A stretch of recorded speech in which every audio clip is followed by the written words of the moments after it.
Okay, folks, today I have for you the first interview between Andrew Tate and Piers Morgan. So I know I did the the other one first. If you're looking on my channel, the what I'm calling the third one, where they had a live interview. So we're going to go back to the beginning and watch the first one now. And so my understanding with this one is this is shortly after Andrew Tate got banned off of all the sort of social media platforms. And so I think Pierce was one of the first people to have him on, at least on any sort of mainstream fashion. So let's go ahead and get into it. Tonight on Piers Morgan Uncensored, one of the most infamous men in the world, Andrew Tate's misogynistic tirades have been viewed billions of times online. He's now been effectively banned, though, from the internet. He doesn't think that's fair. Tonight, I'm going to try and work out if it is.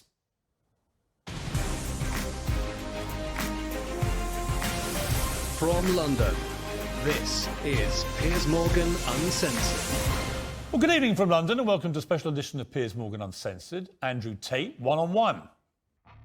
He's the most famous man you probably never heard of, with billions of views online. Again with the smoky At one point pics. this year, more people were searching Google for Andrew Tate than Donald Trump or Kim Kardashian. A former professional kickboxer, he was What the hell kind of earrings was she wearing there? Like what? for Andrew Tate than Donald Trump or Kim Kardashian. They're like just rectangles on your ears. What? Okay. Maybe I don't understand fashion, but that just looks, I don't know, it doesn't look expensive. It looks cheap and I don't know. Kardashian. A former professional kickboxer, he was kicked off Big Brother in 2016 after a video emerged of him striking a woman, in what they now both claim was a consensual sex game. Yeah, so this thing is stupid because he says 2016. Okay, this video came up again with this girl in just this year. And she had already come out and I guess previously had said that it was just a sex play thing, they were role playing, whatever. I don't know why the heck they would post it online, first of all, but whatever. So I'm just like, what? Like, why it just came back? Like, we're just gonna recycle things even though they've been addressed, and people are like, look, he abused her. It's like it was addressed 6 years ago. Why are we talking about it again? So she had to do another video, and still the same controversy. Like, people don't believe it. She was forced. I don't know. I don't know if she was forced or not, but she's continuously come out and said the same thing. So I just choose to believe her. Game. He's since made millions as a pornographer and casino owner in Romania, but it's his online videos that have made him notorious across the world, posing as a playboy. They also say he's a pornographer, but I think he just owned like a webcamming business or something in Romania. So I don't know. I guess is that softcore then? I didn't even think it was classified as the P word, but With fast cars, cigars, weapons and cash. He rants about his often scandalous views on women and or instruct a female to provide sustenance. Cook. So I think my sister is her husband's property, yes. tells young men they can get as rich as him by paying for his digital life lessons. I have 100 business tips I'm going to teach you, which will allow you to make your own money instantly. But amid a Damn, global let's go media sign up right backlash, now. the net has closed on Andrew Tate. While millions still share his videos, he's effectively banned from the web, booted off Facebook, YouTube, Instagram, Twitter, and TikTok. To his fans, he's a misunderstood satirist and the victim of big tech censorship. To many others, he's a malicious misogynist. Tonight, I'll try and get to the truth. Well, some of the I'm curious though. Like they talk about him being banned off of social media, but apparently his like bank accounts got frozen. And I think like in like the UK, US, and other Western countries, I think he lost access to credit cards, so MasterCard, Visa, American Express, whatever. And I believe PayPal and Stripe, like the online money processors, also blocked him. So, and I think actually, I think Airbnb or something blocked him. I heard that. He was in an interview, at least that's what he says, that he got an email or something from Airbnb saying, we have removed your account because of whatever. Everybody else is doing it, really. Um, So just like everybody just banned him like all together. Like nobody, like we don't want to touch this. He's uranium. He's gonna radiate us. The opinions Andrew Tate shares in his videos are undeniably deeply offensive. We're going to show you some of them on this show. I think you should see them for yourself, not simply hear what he says about them or what other people say about them. We're going to see them, or are you just going to read them? Tens of millions of people across the world follow Andrew Tate, and with a big... Are you going to give us the whole context, Piers, or are you just going to give us like a little tiny little snippet, like a few seconds? Following comes a big responsibility, as well as a public interest in holding his views to account. If outrageous opinions are read aloud, they can be challenged and exposed for what they are. If they're silenced, the person holding these views can become a martyr. So that's why I invited Andrew Tate to come here tonight, and he joins me now live. So, Andrew, well, welcome, first of all. You come all the way from Romania to do this interview. Correct. What do you hope to achieve from this interview? Why are you here? It'd be interesting to have a conversation with you. You've certainly been the subject of your own divided opinions in the world. There's a lot of people who would say some of the things you say are perhaps dangerous or toxic. So I thought you'd be a good person to speak to about this subject. I didn't know much about you before this year, and then I suddenly became very aware of you, as the world did, because, as I said earlier, you were the #1 subject searched on Google ahead of Donald Trump. I didn't think it was even possible. Why did you get suddenly so popular / infamous, do you think? I exploded. I certainly didn't do that with magic. I've been on the internet for a very long time. I think in the world we live in now, as the other side, the people who disagree with me, as they get more and more tyrannical in their censorships and their hate mobs, etc., as standard masculine practices are deemed toxic, I didn't put a magic spell on everybody. I managed to accumulate a large amount of affinity with the male populace across the Western world because I'm simply saying things that many men believe, think, and feel. The problem Did anybody else catch that? Like when Piers was saying, "Oh, you're the most Googled man, you're famous, blah, etc." And Andrew Tate smiles and he's like, "Yeah," and he's got like this kind of like almost like his demeanor changed a lot. And then when Piers finished asking the question, it's like back to character mode. He's like back in character. He becomes serious again, and he answers the question. Like it was very interesting. It seemed like it just feels like he's playing a character. I don't know. I'm curious what everyone else thinks.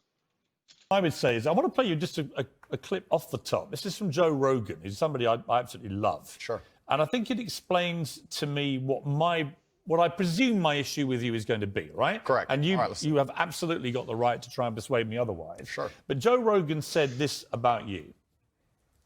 My 12-year-old and my 14-year-old asked me about Andrew Tate.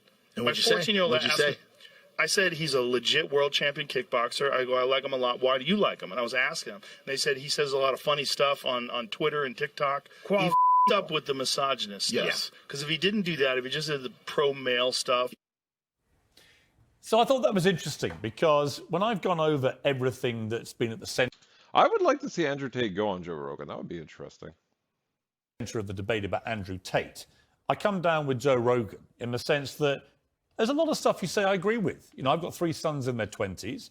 It's not easy actually being a young male in the modern world. And I think a lot of the things that you say about that can resonate with them. Yeah. The problem comes with the, I don't know, 10, 20% or whatever of your output, which on the face of it appears to be blatant misogyny.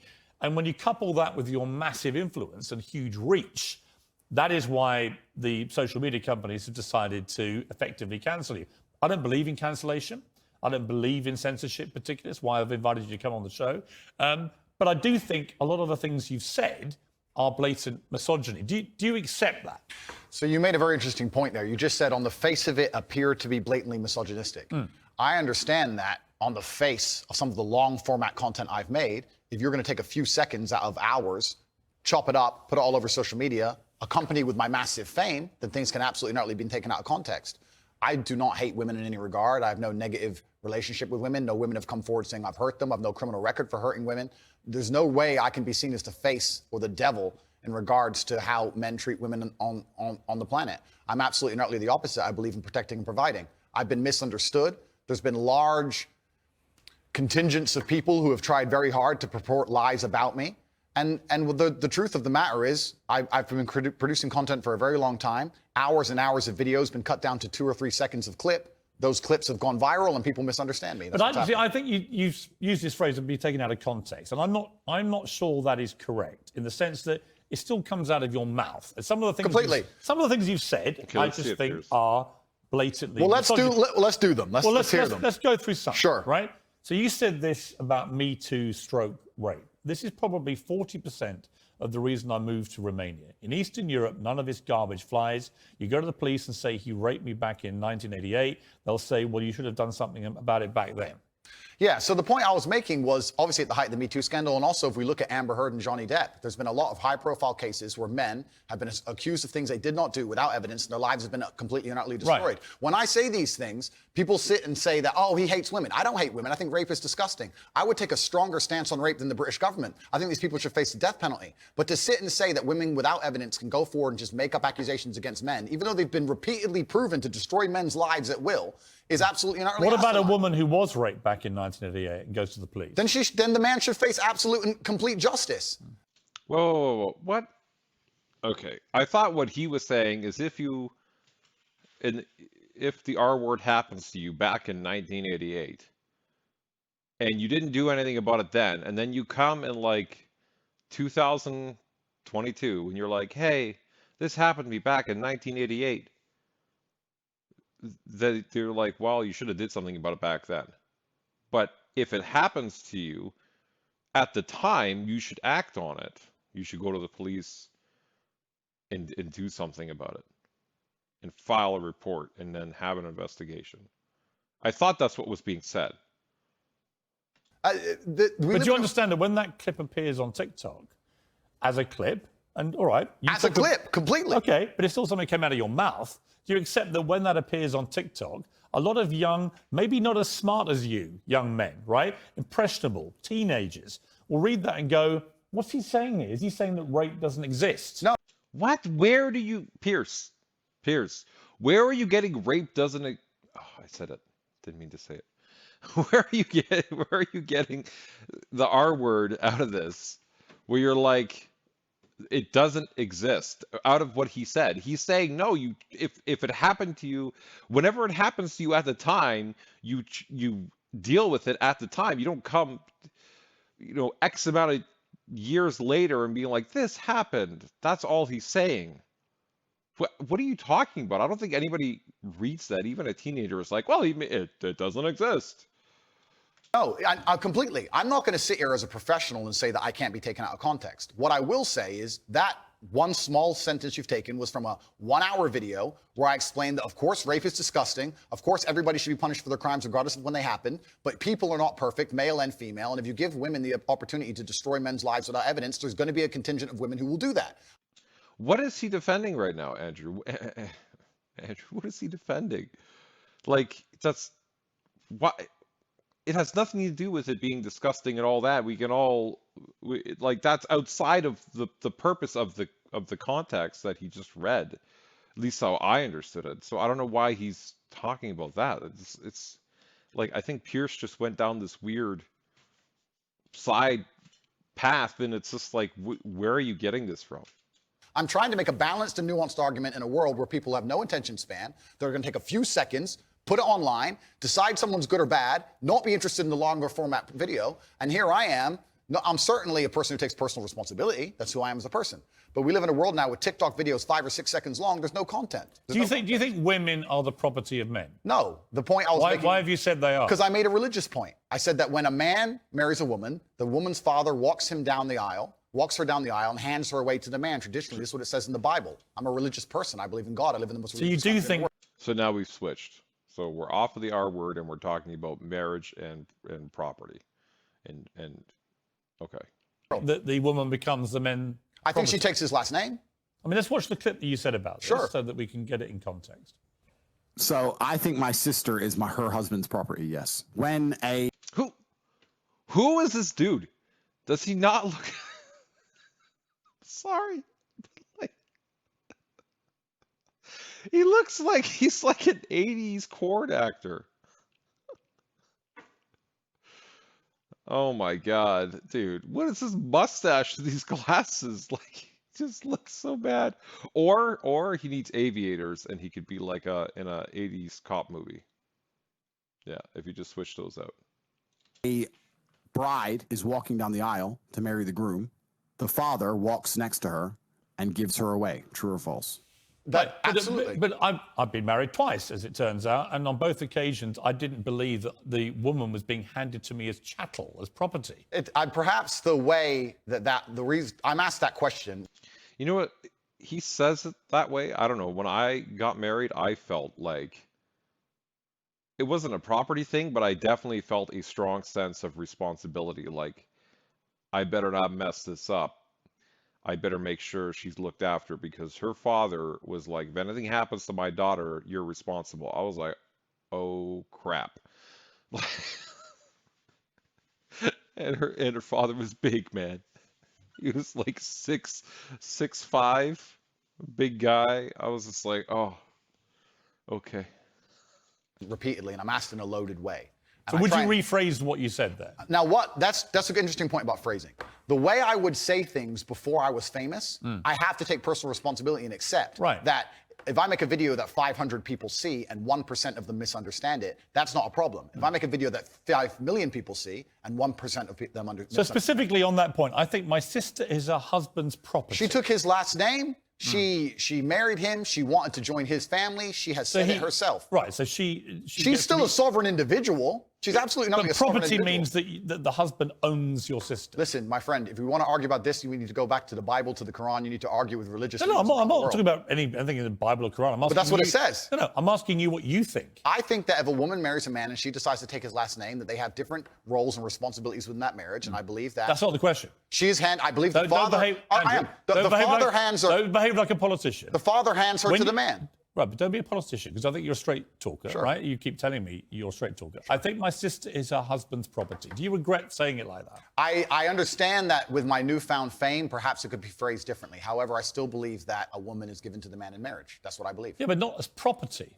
No, the property is the word that other people use when they ask me the question. But as an equal partner in a loving union, that's what marriage actually means. It doesn't mean that when you get married, the woman is given to you as a bit of chattel. Agreed. So why say it? But that's the way that people ask me the question. People say to me, they ask the question. Hang on, you can't blame people for asking you questions. Surely, if you want to be accountable for what you've said, you've got to own your responses, not blame the question. I own the response. Like me asking you a question now and you say something and then say, well, actually, I blame you for asking. I understand, Piers. Piers, I understand. I believe the woman is given to the man. I believe she's given away by the father. I believe she belongs to the man. So fundamentally, you do believe that a woman becomes a man's property at marriage. I believe she belongs to the man in marriage, correct. Right. You see, that to me is misogyny. Is it misogyny? I don't know. I have to look up a definition of misogyny. I guess I could see it being like that, but he's making the argument from this very religious standpoint. So it's like,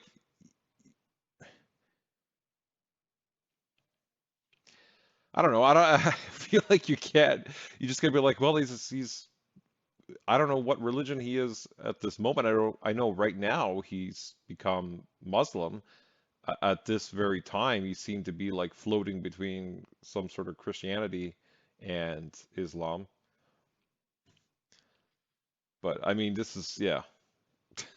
And you're entitled to your opinion. Right. But do you not understand why people think it is misogyny? I understand why some people can be very offended by what I say. What they do is they take a point like that and they ignore all the other points I make the other way around. Yeah, but that's why I've repeatedly asked you about that line to see if you've changed your position. But the reality is you haven't. It's not about changing positions. I'm a full-grown adult and I stick by the things I say and I'm responsible for them. Which, by the way, is fine. Absolutely. But what you did say at the start of this little exchange, you said, I wouldn't maybe say things the same way now that I did before I was famous. And yet, actually, you've doubled down and said exactly the same thing. Why? But Piers, just because he might change some things doesn't mean he's going to change everything. And it doesn't mean he's changing his core values. He would just change how he says it so it doesn't sound as bad. That's how he's probably viewing it. It's like, well, I don't want it to sound as bad to people so they freak out. So I'm going to try to excuse me, smooth the edges. But in the end, all he's really doing is changing property to belong. So instead of her being, she's my property, no, she belongs to me. I mean, but the core is still the same. On certain points. So that is what you believe. That's my point. Yes. I'm trying to work out, look, I don't know you. We've Correct. just met, right? Yeah. I'm trying to work out who Andrew Tate is and what you actually believe. I don't want to twist anything at all. Then let me make it very, very clear to the camera. I believe a woman is given to the man in marriage. I believe that. I also believe a man has a duty to protect and provide for her. I believe a man should lay down his life if something happens or his wife's life is threatened. I believe that women and children first are on the lifeboats. But men, I believe that men. But a man doesn't own a woman. It's not. No. It's Unless okay. they literally buy them as a slave. Well, obviously, we're not talking about that. We're talking about religious, biblical marriage. We're talking about something else. Yeah, but I'm a Christian. I don't believe that I own my wife. Do you believe your wife was given away to you when she took your last name? I believe that there is a process where a father traditionally walks his daughter down the aisle and hands his daughter to this man, and they stand there and become a union of two loving people. Agree. I think where you end up though is like Andrew Tate is taking the religious thing more serious. And if you think about the fact that he's Islamic now, he's Muslim, then I don't know everything obviously about Islam, but perhaps in general it seems like it's more strict and much more traditional and like this is what's happening. So maybe in their doctrine, that's how they view it, like you're actually like property, more along that lines, right? Whereas if you think about like Western Christians anyways, it's pretty loose. Like it's just Christianity has just kind of gotten watered down a lot over time, where we're just sort of like, yeah, we love Jesus and we like these things, and then we leave these other things out of the Bible. Like we don't do these things anymore because we've evolved past that, right? We don't like stone people and whatever. Wear fabrics, what is it you're supposed to do in the Old Testament? Wear fabrics that are made from wool or something, not cotton. I can't remember. In a partnership, no. There's no ownership involved. I didn't say he's not selling her. The father of the bride isn't selling his daughter. No, absolutely. That's what property means. She becomes a member like of your house, family. Is it? I think we're arguing over semantics. We're not, though, because fundamentally, I don't believe a man owns a woman. You do. Well, I don't think a man owns any sovereign individual. I don't think we live in the world of slavery. I don't own any men or any woman. Right. Nobody owns When anybody. you use phrases like property, that's what you imply. I understand. And so my point again is, you're a smart guy, right? Correct, There's no denying that. You're smart, you're a good talker. I've seen a lot of the stuff.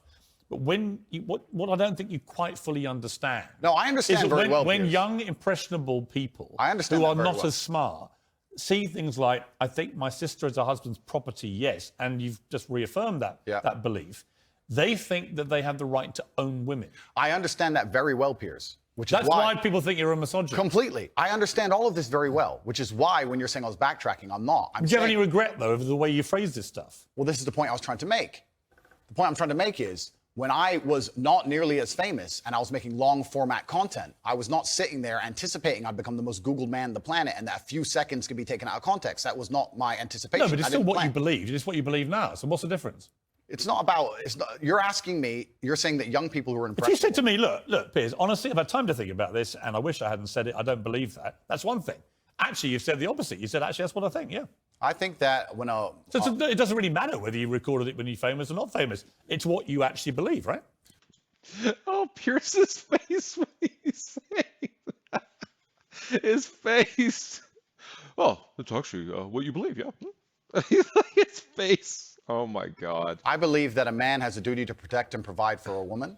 I believe that a woman's father gives her away to the man. That's what I believe, and that's in my marriage. That's the circumstance I'm going to live under. If people want to live in a different scenario, that's completely theirs. Their prerogative. You went on to say about authority over women. If I have a responsibility over her, I must have a degree of authority. Yeah. For the same reason, if I have responsibility over and people are going to use their mind, it's an example, an analogy. Responsibility over a child, I have to have some authority. Yeah. So you believe as part of your ownership or your property of the woman, you have authority over her. No, I believe if you have That's what you said. I believe if you have responsibility over something, you have to have a degree of authority or you can't be responsible. Yeah, but authority means, again, that you're the boss. The point I'm making, if you'll please let me finish at this point, the point I was trying to make was talking about the safety of a woman.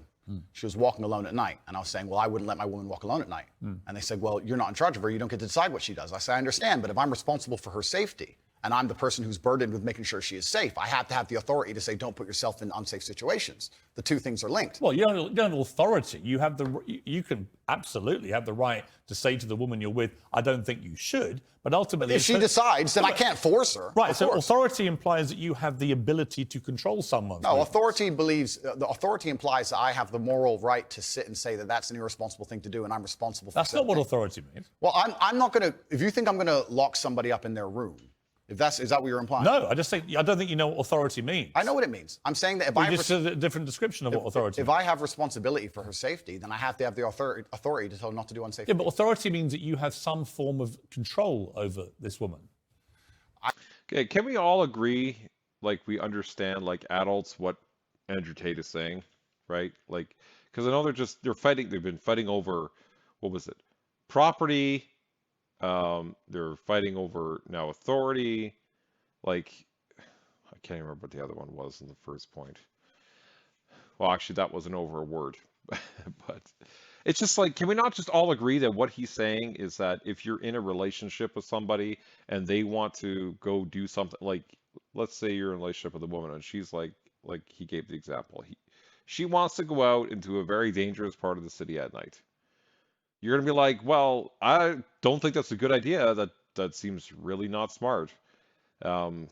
Maybe we shouldn't do that. And then what should happen is you guys should be able to have a conversation and be like, well, here's what I think. And then she can say, well, this is why I want to do it. And then you can compromise or come to an agreement that, you know what, that's not a great idea. But if this person that you're in a relationship with, and again, I'm saying, like, I'm in a relationship with a woman, right?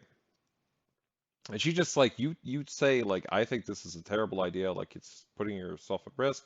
And she still goes and does it and doesn't care at all what you say. You don't want to be in a relationship with that type of person. Now, if she listens to what you're saying and then she's like, well, you know what? Maybe I could do this a little bit differently, or maybe this can happen, or why don't you come with me, or blah, whatever it is. And you kind of like do a little compromise or a little discussion, or or I'll go tomorrow, or whatever it is. Then, you know, I think that's a more healthy relationship, but it should never be that you guys have, and I'm using this conversation like a man talking to a woman, but it could be the vice versa. It could be the woman talking to the man about something, right? Like, oh, you shouldn't go do this, and you can have that discussion about it, etc. And understand why they have those concerns, and if those concerns actually are valid and make sense. That's how it should be. You should be able to talk and have a discussion. It shouldn't be like somebody's like, no, you're not doing this. No, no, no. You can't do this. You have to stay home, and that's it. Well, F you, I'm still going. Like what? Like, that's unhealthy. I think what you're trying to I'm only trying to get to what you think. Honestly, I am. I come with no agenda here at all. I understand. And I'm explaining very, very clearly. If I have responsibility over said subject, I have to have authority over it. So let me say you have children, right? Right. You have responsibility for them. No, I have legal authority over my children. That is very different to having legal authority over my wife or my female partner. Completely. But the point I'm trying to make... So you accept that? I accept that you used the analogy of responsibility for a child. My friend, these are actually really important things. They're important things, but you interrupt me every 5 seconds, so it's hard for me to actually explain my point. The point I'm making here is very simple. You have children, and you're responsible for their safety, so you're going to have authority to say, don't go out at night, perhaps, because you want them to be safe. I have legal authority. You have a legal authority. Yeah. Legal authority. I'm saying that if I had a woman, and the question where you've raised this soundbite from, I was asked about protecting a woman, making sure she's safe. And I would say I wouldn't want her to go out at night on her own because I'm responsible for her safety. And someone said, well, you don't have authority over her to do that. And I said, well, no, I can't force her to stay inside. But if she were to ask me, how do I protect myself at night? I would say, well, you should stay inside. That's how you should do it. I don't have an issue with what so you we just agree. Said. No, it's the semantics. No, it's not semantics. And this is where I don't think you quite get why there's a furore over what you say, with respect. Because the semantics point would be if we're saying the same thing in different ways, but we're not. I'm saying to you that when you say I have to have some authority over a woman, I say to you, you have no right to any authority over a woman. You do over a child if it's your child, because you are the legal appointed guardian of that child. Understood. You're not a legally appointed guardian or authority over your wife or female partner. Legally, It's like people get way too worked up over what somebody says on the internet. Like, oh my God, because he's like, that's why there's such a fury over your comments because of how you're saying things. It's not semantics. Why do people care so much? Just because he's popular and then other people like say the same things? Fine, then don't date those people. Like, it's like I don't run around going like, oh my God, lesbians. Lesbians, they're terrible because they're women that I can't date because they have a predisposition or they a preference or orientation towards the same sex. Like, so I'm supposed to be upset and hate on lesbians? No, don't care. Just go for somebody else who's not. Like, it's just I don't get it. People waste their time with so much flivver. Oh my God, I can't say it. Flivorless? I can't even say the word. Things. It's just, it's like if we spent more time actually doing things that were important, like learning or working harder, starting a business, investing with your family, with your kids, with your partner, going to the gym, like improving yourself, maybe we would be better off. appointed, absolutely not. I agree. However, when it comes to things like personal responsibility or personal safety, men, largely by society, are accepted. We're the protectors and providers. We can sit here and pretend that in the world we live in, if me and my wife were walking down the street and men were to come up and try and attack us, I wouldn't be the one fighting. But we both know in reality I would. Right. I have a degree of responsibility to protect her. So if I have a degree of responsibility to protect her physically, then the point I'm trying to make is I will do my best to make sure she's never putting herself in unsafe situations. Do you wish you hadn't used the word authority? The authority is something that she would give to me. She would come to me and say, how can I make sure I'm as safe as possible? But I don't want to interrupt you. I just want to point out that's not what authority means. If someone gives, a person can give voluntary authority is not authority. No, but that's the point. It's not.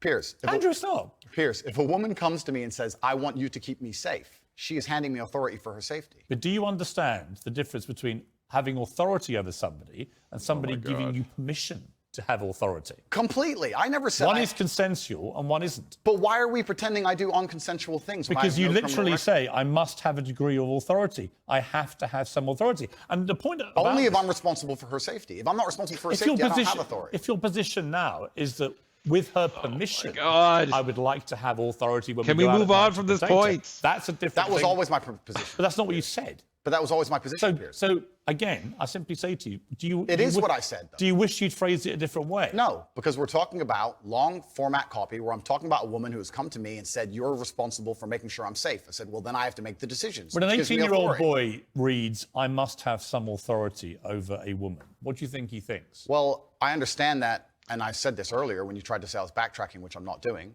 No, actually, I'm not. I don't want to. Okay. I'm not. Why are we talking about 18-year-old boys? Look, people are responsible to deal with what they consume and watch and things. Like, there's scams everywhere. Like, just go on YouTube. You don't even have to watch you don't even have to watch like Andrew Tate video. You can go on YouTube. You can see ads pop up that are telling you about, like, oh, make all this money with this business idea or algorithm. You can have a private jet like me, or buy this thing for your mouth that exercises your jaw, like, or the that deeds thing, whatever it was in Ireland, Scotland. You can buy the deed and become a lord or a lady, and then it turns out that it's totally fake, and they're just like. It's like full of fake things. So why? We have the internet now. Everybody needs to understand we have the internet, and you are responsible for what you view on the internet. Now, if you're a kid, then obviously your parents should be dealing with that. But in terms of a teenager, like especially when he's 18, they're considered adults, right? Even though your brain's not fully developed till 25, but whatever, it's fine. We consider you an adult, and you're going to make mistakes. You're going to do dumb things. You're going to, send money to some woman in Africa, I don't know, who scams you, who's not really a woman, but like a guy pretending to be a woman. That's what I did when I was 19. That's what I did. I sent like $500 to this woman that was in Africa. I didn't know that obviously, but it was just a dumb thing that I did. So like it happens. We're all gonna do dumb things, but you learn and you grow up. I'm trying to gotcha you. Cool. I'm trying to work out exactly what you I actually understand with massive fame comes massive responsibility. I understand that a percentage of the population are always going to take everything that's said by anybody out of context. Would you change the wording of what you said? No, I would just encourage people to watch my long format copy and understand it Would fully. you tell an 18-year-old boy you don't have authority over women? Absolutely. You would say that? Unless a woman comes to him and says, "You're responsible for my safety, please make sure keep me safe." Like I my see. woman Now says, that comes to Andrew me. Tate, I can sign up to. Well, then we agree. Yeah, but I don't agree with what you said before. Because you're taking a soundbite from a 2-hour yeah, but conversation. you haven't been taken out of context because I read you the entire sentence. It's very. But you've confusing. ignored all. Whoa, Pierce, what are you talking about? It hasn't been taken out of context because I read you the full sentence. What are you talking about? Just because you read the sentence, there's no other context surrounding it? That is the most ridiculous thing that What are you talking about? There's a lot, of course there's other context that's not there. You just read the sentence. Oh my God. There's like other conversation that's like happening around that. It's only one sentence. He could have been like speaking for 5 minutes on the subject. You took the one sentence. The context around the sentence, my friend. You can't ignore a sentence that says, I must have a degree of authority. But you can when there's a 2-hour conversation where a woman is telling me if she makes me responsible for her safety and me explaining, well, if I'm responsible for your safety, I have the authority to make decisions. So yes, you ignored all the context. Do you respect women? Absolutely. Why wouldn't I? Do you think that 18, 19-year-old women are more attractive than 25-year-old women? I think there's attractive people. That's a loaded question. I don't know. Well, it's not really, is it? I can't. You know why I'm asking it? Of course I do, but I can't sit Well, here and for say. the benefit of viewers who don't know why I'm asking, you said this. In general, this is also one of the reasons men find youth attractive. You want to blow up the internet? I'll blow up the internet right effing now. The reason 18 and 19-year-olds are more attractive than 25-year-olds is because they've been through less dick. People say, oh, you can't say that, but yes, I can. A 19-year-old is more attractive than a 26-year-old woman, and I'll tell you why. Because that 26-year-old has talked to more guys, been to the club more times, been effed and dumped more times, more arguments, more mess, more for me to clean up. That is misogyny. Okay, so that's just all red pill. This is like basic red pill stuff that they're bringing up right now.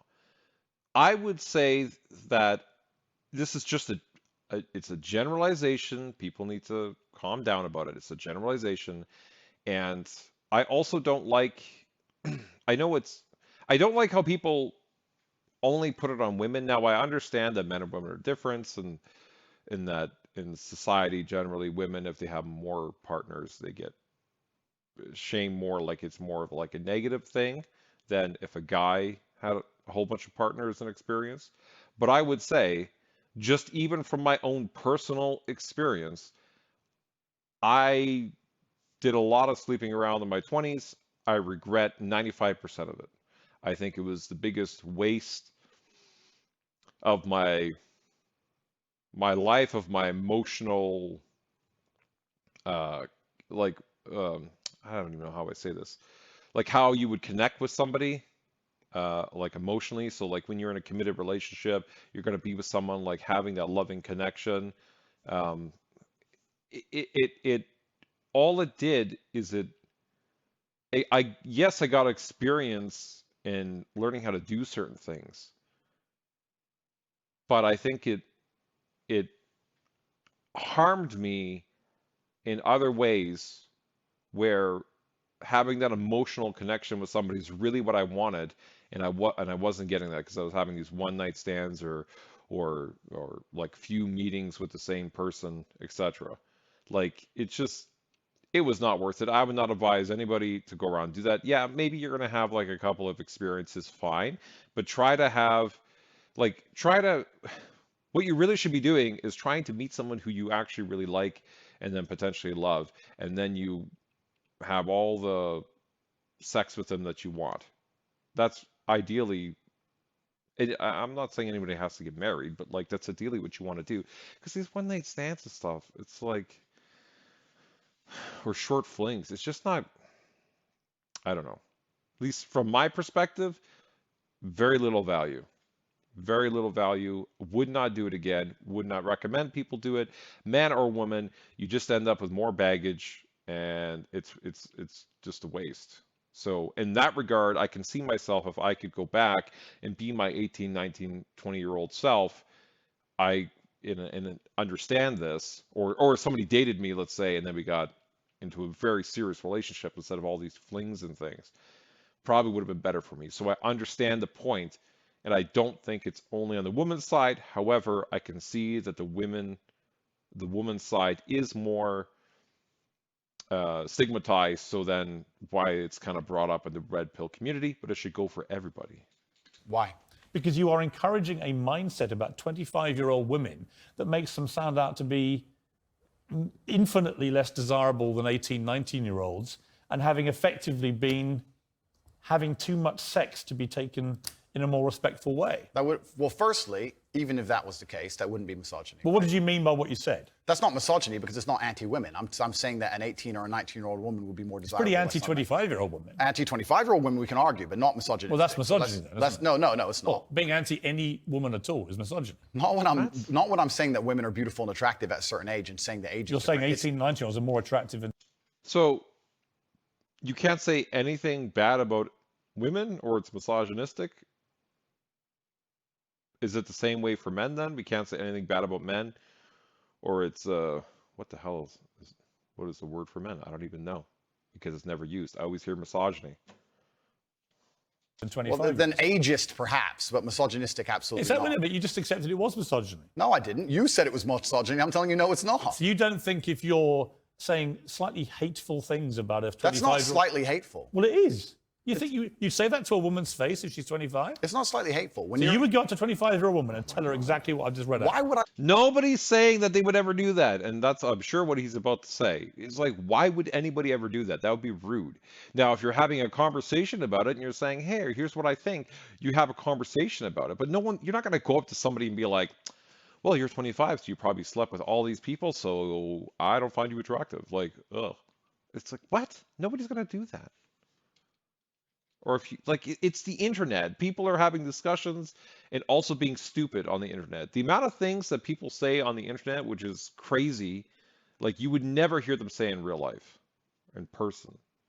I walk up to a random 25-year-old Because you said it woman in public and on say the that. internet, and it's been listened to and watched by millions and millions of young, Correct. impressionable boys. Correct. There was a large panel. There was a conversation. There was hours long of conversation. There were feminists attacking men for toxic masculinity and attacking me and saying things. And I said things back which were going to antagonize But I think, them. Which you've done yourself a bunch of times. I think a lot of allegations of toxic masculinity are not toxic. Correct. I do think that kind of sentence that I just read out, that paragraph, is actually toxic.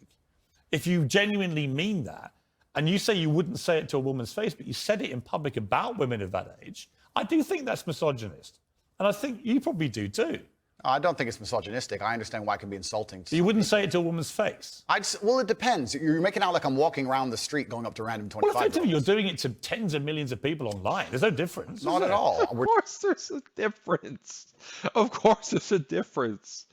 If it's online, somebody could just like turn it off, walk away. Like they don't have like, you know what I mean? They don't have to like, they're choosing to listen to it or to hear it. Whereas in person, you might just like be shouting it at them. You could like follow them and shout at them. Like it's, of course there's a difference. Like I already talked about how it's online. People say all types of things online. You're not directing it specifically at somebody. It's just a wide broadcast to the world. You know, here's what I think. It's not to somebody specific. I mean, maybe somebody might ask him in person, like, hey, what do you think about this? And you could have that conversation. And you probably wouldn't say it in like a really mean way to like hurt them unless you're an a-hole. We're discussing a topic. We were discussing the ideal age of a man. Should young boys, right, in their teens, are you comfortable that they would have that mindset? Be honest. I think that young boys in their teens lack life experience. They lack nuance. and they need to be very, very careful what they're digesting online, whether it's my content or anybody else's. Yeah, I think you know for a fact millions of them are digesting exactly what you're saying. completely. The entire internet, to a degree, I think any subject you can find, there's going to be a whole heap of I content. come back to the Joe Rogan thing, Andrew. Is that a lot of what you say, I agree with. Yeah. Right? I do, genuinely. I've read a lot of stuff you said. A lot of the stuff you talk about, I think, yeah, he's got a good point, right? So we agree about a lot of things. But when I read that kind of thing, I'm like, how much of that is you? How much of that is some act? Do you regret saying stuff like this? I don't. And actually, do you see it as weakness to admit you shouldn't have said something like that? No, I don't live with regret. I think what's happened is that, like I said, long format content, arguments with feminists, arguments with the toxic masculine crowd, arguments with the left, and they're going to take a small clip, small sentence from ours, and they're going to try and paint me as a But villain. I'm not left or right. I don't know what you are, Piers. Exactly.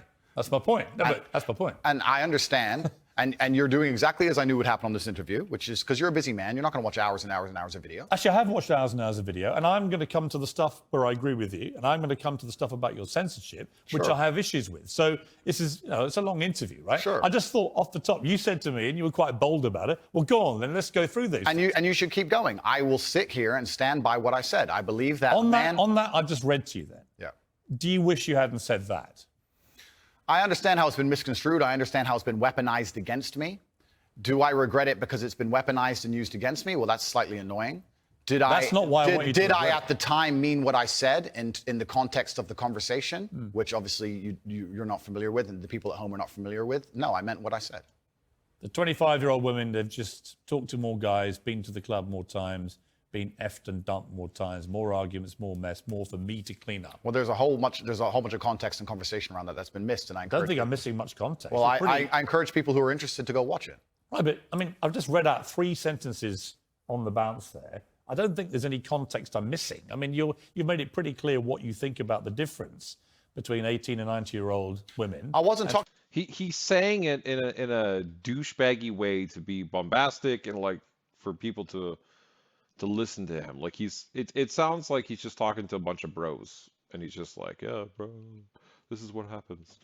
Like, can we move on from this? Why has this been like 10 minutes? Talking about myself, even. I was talking with a Muslim guy who was on the panel, and he was explaining how youth is very valued in most parts of the world, and why virginity is valued in most parts of the world. The feminists were arguing against it, and I was sitting there, actually, very much like you, a mediator between the two, explaining why, in most of the world, still today, perhaps not in the Western world, virginity is coveted, youth is coveted in most of the world, and throughout all of human history. And I was sitting there making the point, explaining why in certain parts of the world they think how they do, Well, in large parts of the world- even though it's very different to the Western world. So I was making a point, mediating between two groups very similar to yourself. The conversation has been misunderstood. They've taken this clip of it and it's being weaponized and used against me. I understand that is because I am now the most famous Google person on the planet. It's inconvenient, sure, but I'm definitely not a danger to women in any regard. I date women 25, 26, 27 years old all the time. None of them are offended by the things I don't say. think you're a danger to women. Of I course think not. I think the danger, if it concerns you, the danger is the influence you have on young men to have this kind of mindset about women. And that's really where I'm trying to get to what you really believe and how much you've just shot off because you think it's like entertaining and you haven't really given it much thought. This is all just a reversion back to a very traditionalist mindset, and because he's coming from a religious background or transitioning to a religious background or whatever he's doing, that's all it is. So, I mean, in the Western society, most women are not going to like this. Some might be that are more religious or whatever. I mean, maybe not the phrasing of it, but I'm sure there's a bunch of women out there who have had no partners or very, very few partners, and they're like, yes, that's how I think. And they're like, yes, pick me. Or maybe not shouting pick me, but like they're agreeing with some of this rhetoric. It's not a monolith, right? Like, so if a bunch of men that are following him pick up on these views and they're like, yeah, well, this is what we want to do, fine. They're going to go, like, they're not going to be able to date certain women that don't agree with it, right? So I guess it'll cause a little bit of a divide maybe in the dating pool, but that's fine. They'll just go somewhere else or they'll be single. Like, people will figure it out. And whether now you're a bit older and you've had all the fallout, whether part of you is thinking, actually, if I had, as Joe Rogan says, If you hadn't said stuff like this, you'd probably still be on these platforms. You'd be massively more popular, massively more famous, massively richer. How can you say that he would be massively richer? Apparently, he's a billionaire now. So this is like an unprovable statement, what you're just throwing out there. Like, because he didn't go down the other path. So you don't know what would have happened. I'm really just trying to get to, on the blatantly misogynist stuff, do you just wish you hadn't said it? With great power comes great responsibility. It was certainly said before the great power came.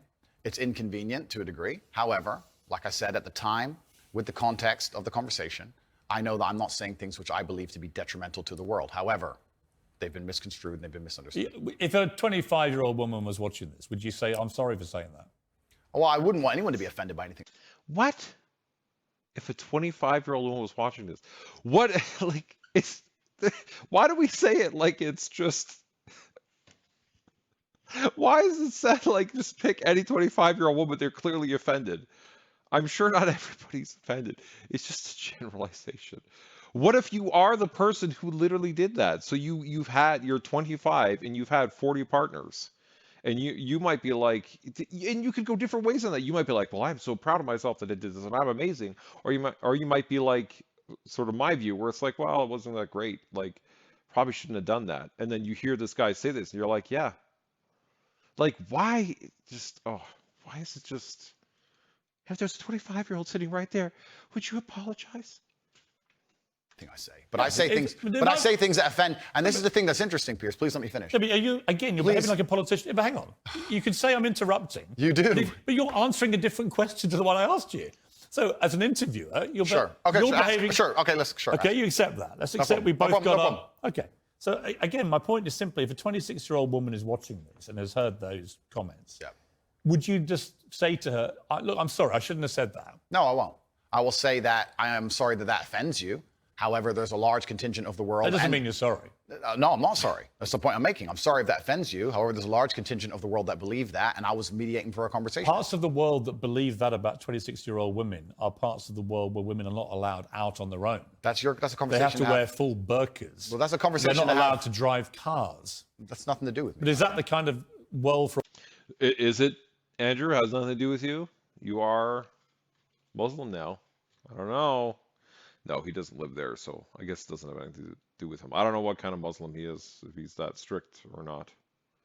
I mean, I have a lot of Muslim friends, and one of them that I was working with, I don't know, like 8 years ago or something. So he was married, he had kids, and he invited me over to a party. I can't remember what it was for, but some sort of gathering, and they separated the men and the women. So the men were in one area and they ate first and whatever. So like when the food came out, right, we ate first.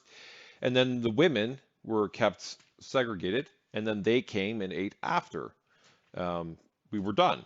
So it was like this weird thing. And I think they came with the kids, if I remember correctly, because the kids stayed with the women mainly. So it was weird. And I was like, hey, are we going to get to meet your wife? He's like, no. I mean, I did meet her eventually, but she was completely covered. Just saw like her eyes and stuff. And this is in Canada. Like, so I mean, it is different. And then I have another Muslim friend who, I mean, his wife just wears like a veil or whatever they call that. I can't remember the name, but anyways, they just wear so you can see her face, but like just covers that.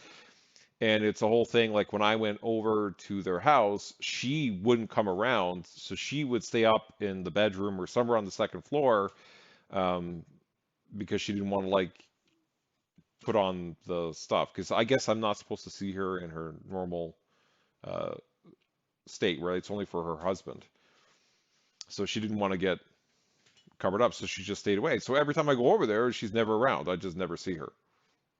It's odd to me, but like I understand why they're doing it. It's just odd, like. But again, I'm not Muslim, so. For women that you. I was mediating a conversation. No, I'm asking you what you think. I don't live in a country where that happens. So you're using that as the excuse for why you're not sorry for saying it. It's not an excuse. Is that there are parts of the world where this is fine? My friend. So my question to you is, well, do you think it's fine? I don't think it's fine. I live in a world where. You don't think it's fine? The reason This isn't that hard, Andrew. You can simply say, Piers, you know what? With the benefit of hindsight, I wish I hadn't said it like that. And if a 26-year-old woman's watching, I'm sorry I said that, because that actually is blatantly misogynist. And even though that's a view held by other parts of the world, it's not a view I share. Now, I would respect you more if you said that than if you try and say, well, it's said in other parts of the world, so I'm not sorry. I think that doesn't tell me what you think. Then you need to understand why my content existed in the first place. My content existed because I tried my very hardest to be an absolute and utter realist, especially with uncomfortable truths.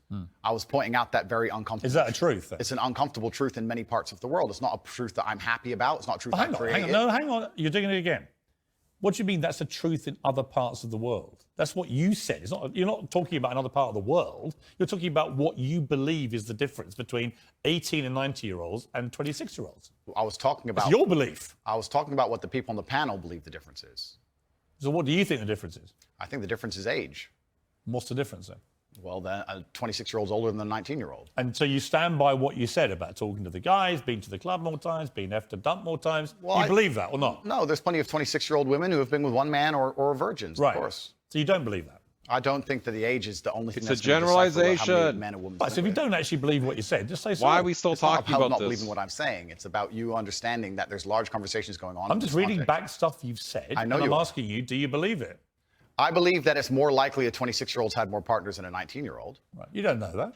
I don't know that. You're right. In fact, yeah, you'd have to. It's just a generalization. Like, obviously, if you're going to meet somebody and they're 20, 25 or 26 or whatever, you're gonna talk to them. You're gonna find out, oh, they only had like 3 partners, or they had 40 partners, or whatever. Like, you're gonna find out, and then you make a decision. Just, like, oh my God. Why are we still talking about this? there could be absolutely no evidence for that whatsoever. Completely agree. So why say it? Why stigmatize all 26-year-old women? It's not about, we're repeating ourselves here. We're not really. I'm just trying to get to what you actually believe. I believe that men find youth attractive in general.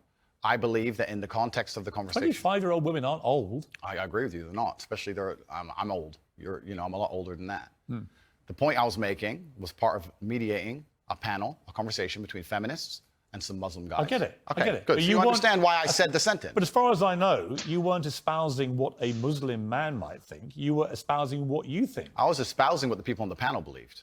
But you were saying what you think. Okay. Andrew's in the hot seat, and so he's saying all this because I feel like he actually does believe that. And that's fine. Go ahead and believe that. You can find women who fit your criteria. Then you go do that. Like, just why are we still talking about this? It always comes back to, they're like, well, the kids are going to watch this and think this. The kids are going to go on YouTube and see ads for money scams, or go on dating sites and send money to some girl in Africa like I did when I was 19. Like, it's going to happen. Like, people need to understand it's the internet, and you're going to learn. You're going to make a mistake, and you're going to learn. I feel like you're trying to pin me down. If it's not what you believe, just say, I don't believe that. What part wouldn't I believe? Well, you tell me which part you don't believe. There's the sentence. Oh Which my part would you God. now say you don't believe? I believe that 25-year-old women perhaps have had, because they've been alive longer, maybe have had more partners, but I don't believe that makes them a bad person. Right. But you understand that the way you phrased it makes every 25-year-old woman feel a bad person. No, I don't think so. Of course you do. You're not stupid, Ad. Come on. Oh, Piers. come on. Andrew, you're not stupid. You know what that sounds like to any 25, 26-year-old woman. Complete. Now he's being condescending to Andrew, where it's like, that's what you do when you want to be condescending to somebody. Of course you do. You're not stupid. Come on. It's like, oh God. Okay. You're doing this whole thing, and Andrew's playing this like little coy game or whatever. He doesn't want to say what he really thinks or whatever. At least that's how it feels. Okay, we all understand that if you say this, some people might be offended, and that's true. That is 100% true. But it's like, why do we care what this one person thinks? That's the real question. Completely. And Right? So you have maligned every 25, 26-year-old woman with that statement. And I'm simply asking you, to all those who are not of the type of women that you've described here, are you sorry? I don't want anybody to be offended by anything I say. I want to be a positive force in the world. I don't want anybody to hear what I say and make them feel bad about themselves. I want all people to live righteous and good, whether they're male or female. And anybody who's You lead a righteous life? I think I do, yeah. Do you? Yeah. You boasted openly of having 6, 7 partners at once. So is that righteous? I'm not taking there's no moral view from me. Simply asking you what you think righteous means. I think righteous is living true to your heart and knowing that you're doing good by people, not snaking anybody, not lying to anybody. I know I live a very righteous life. Have you ever been in love? Yeah. How many times? Plenty. I believe in love between men and women. A real love, you know, where it's... Yeah. I believe... How many times? Why would does you this say? matter? Enough. I believe men and women are a beautiful union. I think we're slightly different, but when we work together, we're the most powerful force in the world. How many women have you loved? Why does it feel like Pierce is like trying to like change Andrew or something like that? That's what it feels like. He's like, well, I'm older than you. I have more experience. You should, you know, take on my perspectives. That's what it feels like. And Andrew's like, no. How many women have you loved? You had 6, 7 partners. Did you love them all? Love. I don't know, Piers. A few. Give me a ballpark. 5, 10, 20? Let's say... You don't forget how many people you've been in love with. Let's say 10. I mean, I've been in love, and I certainly believe that men and women, when they work together, it's the most beautiful force on the planet. I believe in family. I believe in children. I believe in... If you believe in family and children and love, Yeah. why are you single? I'm not single. Well, you're not married. That's what I mean. Well, if I was married, the last thing I would do is advertise it to the feral psychopaths on the internet. So I'm not a feral psychopath. Well, that You called me friend earlier. can be debated, Piers. But the point the point I'm making as a whole is that all of these... Do you want to get married is my point. No, but let's please for a You second. don't or you do? Let's please for a second, because you've interrupted me so many times I've failed to... Well, actually, I've only full answer interrupted you, out. just to be clear, when you've actually answered a different question. Cool. Well, then on all these points you're And you've making... admitted that. On all these points you're making, on repeat, you're taking these sentences and on repeat you're you're weaponizing them against me. I'm I not understand. weaponizing anything. Okay, it's fine. No. The You're point- weaponizing the weaponizing, which No doesn't problem. exist. No problem. But You said to me, come on, bring it on. Read out Oh all my the things that God. you think are blatant misogyny. All I've done is literally read out all the things we identified from all the research that I thought were blatantly misogynist and Understood. given you the chance to respond. And the only time I've interrupted you is when you've tried to answer a completely different question. Understood, Piers. But these things were said in large context where often I'm talking about how, for example, on the same podcast where you've read one of them sentences from, I was talking about how it's a man's duty to die by a woman. And the guy asked me, he said, if 10 men with knives attacked your woman, wouldn't you just... I said, yeah, I'd stand and die. I'd never just run away because I have a duty as a man. I must die on the spot to protect her honor and my honor. I'm talking about a man having responsibility to his duties. I'm talking about the old traditional ways of masculinity. And what happens is a few sentences from such a long conversation is taken and used against I me. understand. Back in the day when you'd go out and for a picnic and you'd have to carry like a musket with you and a sword because you didn't know if you're going to get attacked by a wild animal or a wolf. Those days, you had to protect your family, to fight them off.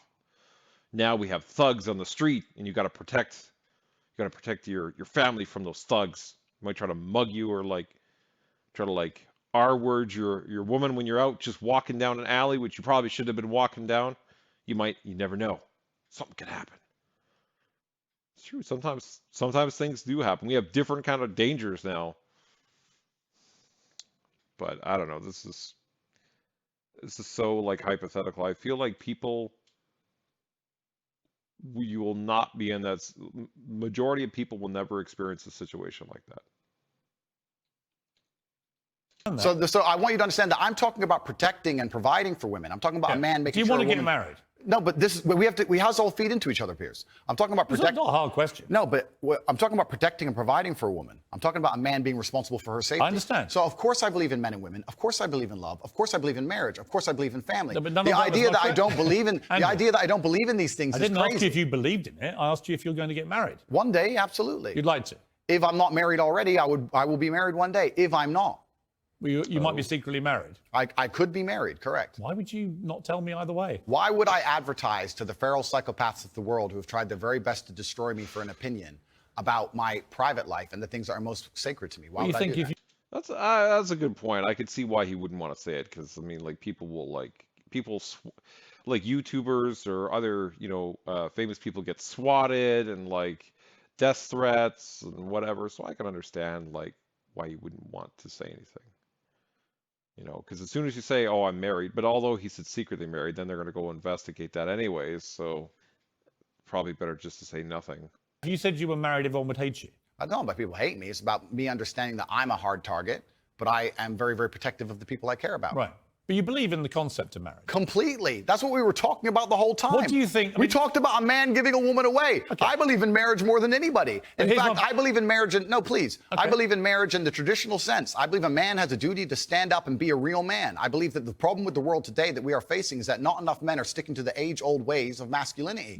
I believe that me standing up and saying a man must protect a woman and provide for her, so he needs to make sure that she's safe. He needs a degree of authority to protect her. I have no problem with... But people do have a problem with it. That's the world we're in now. Andrew, Yeah, you got to protect your woman from sending money to people in Africa, from downloading viruses on their iPhones now. Okay, there are some other serious things. Maybe you gotta change their car tires, you know, or tell them to like change their oil on their car, because they'll drive their car and they'll forget to change their oil. I don't know what it is, but there's been a bunch of women that I've known who are like, yeah, I just put gas in my car. Just put gas in my car. And then it's like, all of a sudden the engine just seized up, like, after like a couple of years. I don't know. It was a new car. I don't know what happened. It's like, did you ever get oil change or put some oil in it?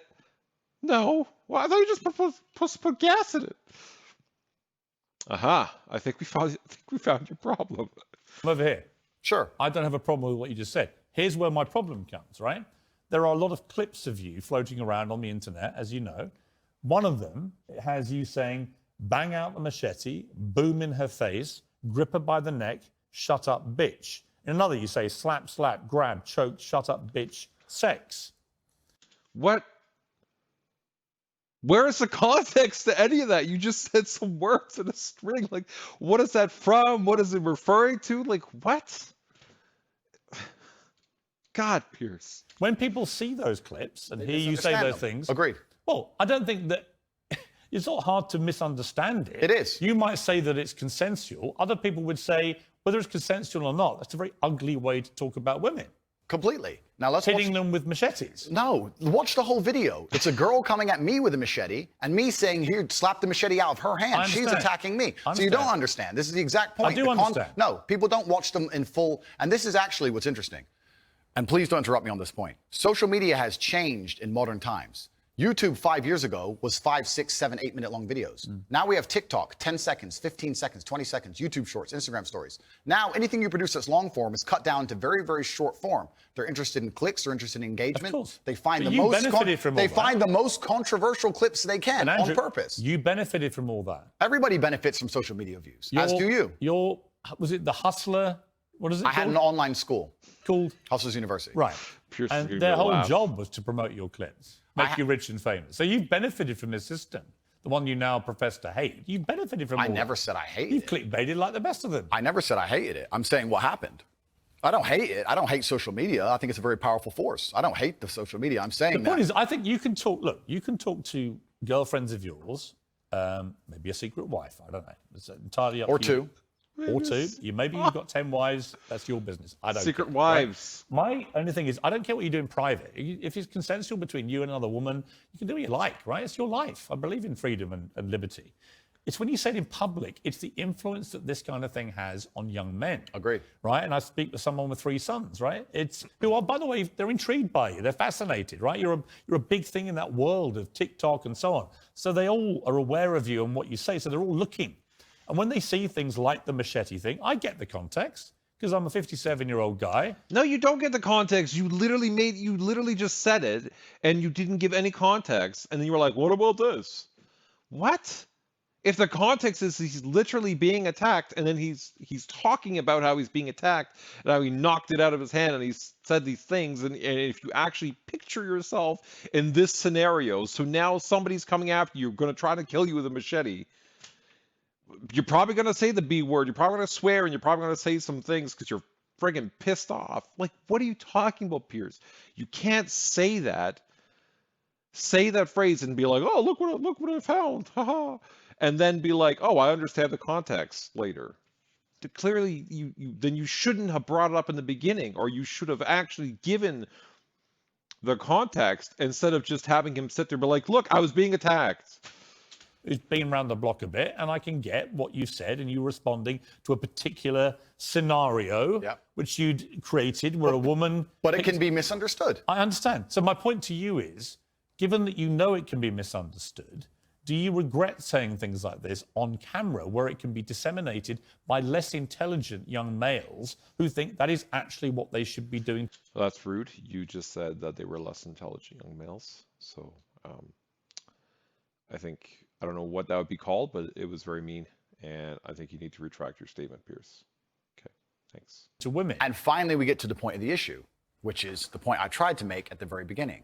When I made a video before I was famous that got 500 views, me being concerned that 1% of people will misunderstand it was not relevant. Where you start getting 5 million views a video, 50 million views a video, 1% of people misunderstanding Doesn't change what no, it doesn't. But it becomes a much larger problem. I understand. So with great fame comes great responsibility. Right. So I agree. Would I, now that I'm famous, yes. do I say things the same way as I did back before I was famous? Absolutely not. Right. As neither would you or nearly any other famous person on the planet. So once you become famous, you have to be a lot more careful with how you say things. This doesn't have anything to do with fame. It's just that you're getting more views. Fine. But like, this is how you're choosing to say this, and you're choosing to say this in this way to get views and fame. So let's not pretend, Andrew, like this is some, like, had I known when I was going to be famous, I wouldn't have done it because, oh my God, I would have been so much more careful with my words. No, this is how you choose to speak. This is probably how you speak. Well, I don't know if he does this in real life because it almost feels like sometimes he's being a character. So this is the character or whatever that you've developed, and this is how you choose to speak, and this is why you're famous right now. So no, I don't think you would have changed it at all had you known that this is where you would get to. Maybe now you'll start to change things, but... I understand. So my logical follow-up to that remains, do you regret then saying it the way you said it? I can't live in regret by saying something before I was famous on a camera which barely anybody watched, and then I became famous afterwards. That would be a very asinine way to view the world. Do you stand by all those things? I can't live in regret because I didn't know I was going to become the most famous man on the planet. That regret would be the wrong word. Is it inconvenient? Sure. But I can't sit here and say, I wish I knew 6 years ago I'd be the most famous man on the planet and monitored all of my speech forever. That's asinine. You see, one of the problems that people have with you is that they think you have a malevolent influence on young people. This was the excuse that was put out by the big tech companies. Excuse being the key word. Well, it may be. I don't think they actually say why they were removing him, if I remember correctly. Like, I think he showed the emails why they're removing him, and it was like very non-specific. It's like, I feel like if you're going to remove somebody, you should be specific about why they're being removed. Actually, you know, I intrinsically, I have a problem with censorship. I don't think Donald Trump should be banned from Twitter, for example, because the Ayatollah of Iran remains on Twitter and other social media platforms. And whatever I think of you, you're not the Ayatollah of Iran, right? So to me, there's got to be perspective here. And I don't understand the inconsistency by what companies like Twitter, how they treat the leader of Iran and someone like you. It seems to me they're much more draconian on people like you than they are with people who perhaps should not be allowed platforms. But generally, I don't really agree with no platforming people. But I think what's interesting talking to you is it seems to me like you have gone on a bit of a journey of self-awareness about the impact of some of the stuff you said in the past, and you have said you wouldn't say it again in the same way. Now, you may not want to express regret for that, but it shows me that at the very least, you have evolved to somebody who recognizes that these can be quite damaging in the way that you said them. Completely. As a professional and as an adult, it would be stupid for me to sit here and say that now that I'm the most famous man on the planet, my words do not have more impact than they did before. With impact, with power comes responsibility, and things need to be worded in a very careful way. Now, when I do a long format interview, I have to sit there and consciously understand that any 10 seconds of that can be cut and used against me. So I have to be a lot more careful with how I say my words and how I construct my sentences. How do you, like, the scenario he's setting up right now is like, well, it could be cut into a 5-second clip or whatever. It's like, how do you communicate in a way that doesn't happen? Like, the scenario he's setting up just seems impossible. So, I don't get it. I don't understand how you get around that. Of course, we agree with all of that. That's exactly what's happened to me. I agree with all of that. I don't want to be seen as a negative influence in the world. I know that there's a whole bunch of men. I get thousands of emails a week from men whose lives I've saved. I get thousands of emails a week from men who are on the verge of suicide and I've saved their lives. We're talking about... And by the way, I don't dispute that at all. You have almost certainly, I would think, from everything I've read about you, I think you have certainly been probably able to be very helpful to young men who have really struggled for self-confidence and all that kind of thing, right? Completely. I'm completely prepared to accept that. But there was also, I think, quite a disturbing piece that BuzzFeed did. And it talked about the negative impact of young, impressionable male minds when they've read or seen some of the more inflammatory things you've said. Like, why would you ever bring up BuzzFeed? BuzzFeed is good for, like, those lists that they put out where they're like, 10 things my husband did that made me laugh. Like that, and even then, is generally not even that funny. Like, that's what they do. I don't know why we're taking anything from BuzzFeed and we're like, here, they said this about you, Andrew. And they quoted, for example, Sandy, 22, from Washington. My father's gone from a man who minored in women's studies in college, who was kind and in touch with his emotions, treated all people, men and women around him, with kindness, to a man who says that whenever he sees an effeminate male stranger, he gets an overwhelming urge to murder them. He loves podcasts. What? He listens to a lot of podcasts. I know he's listened to Andrew Tate. Whoa. Let's stop. Yeah, what are you talking about? So some guy has some like crazy emotional reaction to homosexuals or gay men or something. I think that's where that was going, and it's just like all of a sudden it's Andrew Tate's fault. I'm like, if he listens to Joe Rogan, does it mean he's also Joe Rogan now? Like, what? What if you watched my video? It must be me. It's just so stupid. Stop for a second. Let's be professional here, Piers, because you're a professional as am Yeah. I. First, she said, did you say that my father went? She said, my father has Her gone. father. That's a full-grown man, firstly. So we're talking about my impact on children. You just talked about a full-grown man here. Secondly, I've never talked about murdering effeminate men in anything online ever, in any context ever. So I don't know why they have taken some random person I've never met in the world who's full-grown, an adult, and come to their own conclusions who I've never met and lumped his name in with mine. That is absolutely unfair on every level. I didn't read this What is your BuzzFeed. view? I didn't read this BuzzFeed article, but after hearing the first point, I know it's trash. That is complete garbage. What To is sit your- and say what that is your I'm the view? reason this man believes what he believes. I That have is seen a disgusting. quote from you, and you can tell me what you feel here about this. Sure. You talk about people don't want to see men dressed up in dresses, transgender. That's people. not exactly what I said. What did you say? I said the reason I am so popular and I'm so famous is that there's a large contingent of men who don't want to wear makeup, who still want to make money, go to the gym, be strong, drive a fast car, be traditionally masculine, and don't want to be shamed for that, and they don't want to be called toxic for that. That is the reason I'm so massively famous. That is what I said. What do you think of transgender people? That's nothing to do with me. I'm not transgender, and I don't understand the issue like they do. They Are can you do whatever they- transphobic? Like, he's trying to bring the trans thing and just like bring it in, because that's like, if you say anything against trans people, automatically fire starter. So he's like trying to like get it in there. What do you think about that? What do you think about that? Do you consider yourself that? Transphobe? What? Afraid? Well, it kind of, yeah. You have a I don't phobia. live in fear, my friend. I have no problem. You have a dislike of transgender people. I don't know any transgender people. But you have a dislike of what they stand for, what they are. No. Why would I? I don't know. That's I'm not my asking. issue. That's not my issue. And that's actually quite interesting because when I was attacked, a lot of these stupid articles like BuzzFeed, because it's ridiculous, that first point proves anyone with a brain knows that that's garbage. When they attacked me, they lump a whole bunch of things in together. They say misogynistic, racist, transphobic. They just put them all together at random. I'm mixed race. By the way, I don't know where they get these. They just get these buzzwords and put them in Andrew, a sentence. by the way, I completely agree. It's and crazy. I've had the same thing done to me. Okay, well, and there I'm you go not then. calling you anything. I'm asking you what you personally believe you are. It's not an issue I discuss. What I do discuss is So you that support transgender people? I support individual liberty. I'm a libertarian. Yeah. So you support transgender people? Sure. Why not? Exactly. Yeah. So, but my point is, as a whole, you're saying that I'm saying I don't want to see men in dresses. I'm saying no. Do you saying support gay people? Sure. Yeah. I'm saying there's a large contingent of men in the world who like the idea of the traditional masculine view of the world, who feel happy when they watch 80s action heroes with big muscles and they run Yeah. around And there's nothing toxically masculine about having a fast car and a beautiful girlfriend and making a bunch of money. And Nothing at all. Absolutely. And those are the people who are my fans. I and agree. I'm saying... But the problem is, okay, I'm going to interrupt you just to say this. No, no. Okay, but you're saying that I have a problem with men in dresses. I'm saying no. The people who watch my I asked you content... that question, you've answered. Yeah, but the people who watch my content don't want to see men in dresses. Clearly, I don't wear a dress. That's the point That's I'm not making. why they're watching your content. No. Because you're not wearing a dress. No, but that's the point I'm making. My God, this is like the dumbest questions. This interview is just so That's the point I was making. There's a large contingent of men who are not interested in the things that perhaps the YouTube algorithm's trying to feed them. I think there are They lots find my of... content. Look, when you support masculinity and masculine traits, I'm with you, right? Okay, so you agree a man should protect and provide for a woman? Absolutely. Okay, so you agree if you were walking down the street with a woman, you'd be responsible with her safety?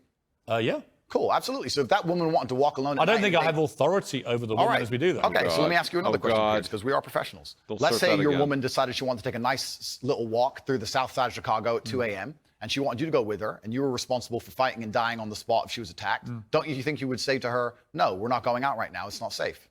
Yes. Okay, so you'd have authority to make the decision. So No, we I agree. wouldn't. So I we would say, so I we don't agree. think you should. If she decides to, it's her own volition. How did they get back to this? Like 20 minutes later, it comes back to the same thing again.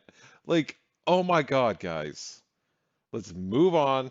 Well, if she decides, you're not going to stop I have her. no power to stop her. Completely. But you think you do. No, I don't think I have power to You stop clearly her. do. No, I think I have power to make the decision. I think, no, that's not So sensible. if you have the power to make the decision, you have the power to stop her. No, because And if that's where we differ. And that's why I think it's interesting about you. I don't think you really think through what you're saying. I think through what I'm saying so carefully. Yeah, but Andrew, what Piers. you've literally just said is that you have the power to stop her. No, I said I don't have the power to stop her. I'm not going to lock her in the room. I'm saying that. So if as she a- wants to go on her own, then she's going to go. then But you as a don't have couple- authority to stop her. Okay, but as a couple, if we're going to sit there and decide if we're going to take this. You asked late- me, would I feel a sense of responsibility for her safety? Absolutely. Agreed. Absolutely. So would let me I finish, have the Piers. power or authority to stop her doing it? No. No, of course not. So let me finish, Piers. You're not going to stop her walking out the hotel. Of course, it's her decision. She's a sovereign individual.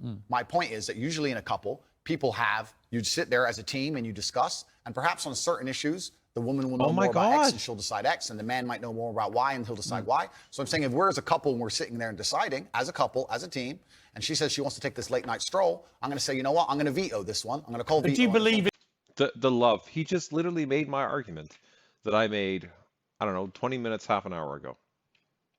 More than that, whatever it is. However long ago it is. That was the argument I made. You'll discuss it as a team because that's what you are. You're a team, and you both have one will have better experience in one area than the other, or you know what I mean. So you'll rely on each other's expertise, and maybe you both understand nothing about it, and about something. You'll both make a big ass mistake on something, but then you'll learn together. It's about working together and pulling in the same direction, not being like, I'm going out, I don't care about you, I don't give a crap, and just going when the guy's like, hey, maybe I don't think you should do that, it's unsafe. It's not about that. It's about teamwork. Jesus. Thank the Lord they got into this like so long. So I can't even speak now. Because it's dangerous, Right. which to a degree would give me, in that particular scenario, a degree of authority. If she said, I don't want to listen to you, Andrew. It doesn't give you authority. If she says, I don't want to listen to you, Andrew, I want to go on that walk, then what can I do? Say, well, then I Then you don't have authority. Then I wish you the best, I mean, my love. Then you don't have authority. Cool, then it's a semantic Yes, argument. my love. Not really. I think it It's is. the complete opposite of what you said you had, which was authority. No problem, Piers. No problem. But I think Let we me ask actually you about what do you believe about depression? Do you believe depression is a real thing? I believe that feeling depressed is real. I don't believe depression as a clinical disease is real, no. Really? Correct. You don't believe people Here can we be go. clinically depressed? I think PTSD is very real. Unfortunately, I have some friends who suffer from that. I know that feeling depressed is real. I believe that the number one power you have against these things are trying to take control of your own mind and affecting your own life. I believe that it's not healthy to hand over all your power and believe that depression is an outside disease that you can't affect. I know that when I've had difficult periods in my life, and also many of my friends, like I've said, suffered from PTSD and been through terrible things. I've lived a very difficult life, and I know people who have, that the things that made them feel better is when they woke up and said, you know what, I'm not going to allow this to damage me anymore. I'm going to take responsibility. I'm going to get up and I'm going to fight this as hard as I right. can. And by the way, on that, I agree. So we agree. Right? My favourite speech is the Rocky Balboa one. Okay, so then we agree. No, we did. Here's where we don't agree. Piers. You don't. No, hang on. You got to let me interject when I don't agree with you, right? Where I don't agree with you is that there's no such thing as clinical depression. There absolutely is. Well, it's a proven scientific medical reality. There's a different argument about have we gone a bit too soft, right, in schools and all the rest of it. Absolutely. Do I think some people moan and whine too much about their lot in life? Definitely. Okay. Are we a victimhood society? 100%. Okay. Is there such a thing as clinical depression? Absolutely. So and my argument is that if you actually bracket everybody who's not clinically depressed and doesn't have the genuine medical condition, then actually if millions of people are deemed to have depression, the ones who really need the help don't get it. Well, that's my... I think, okay, Pierce making a good point here. I agree with what he's saying and how he's thinking about it. I think there are people who are actually clinically depressed, but I think it's a very small number. And some people have like imbalances in their brains and things, and who knows how much of that is due to your environment or like how you were raised and things. There was actually something interesting.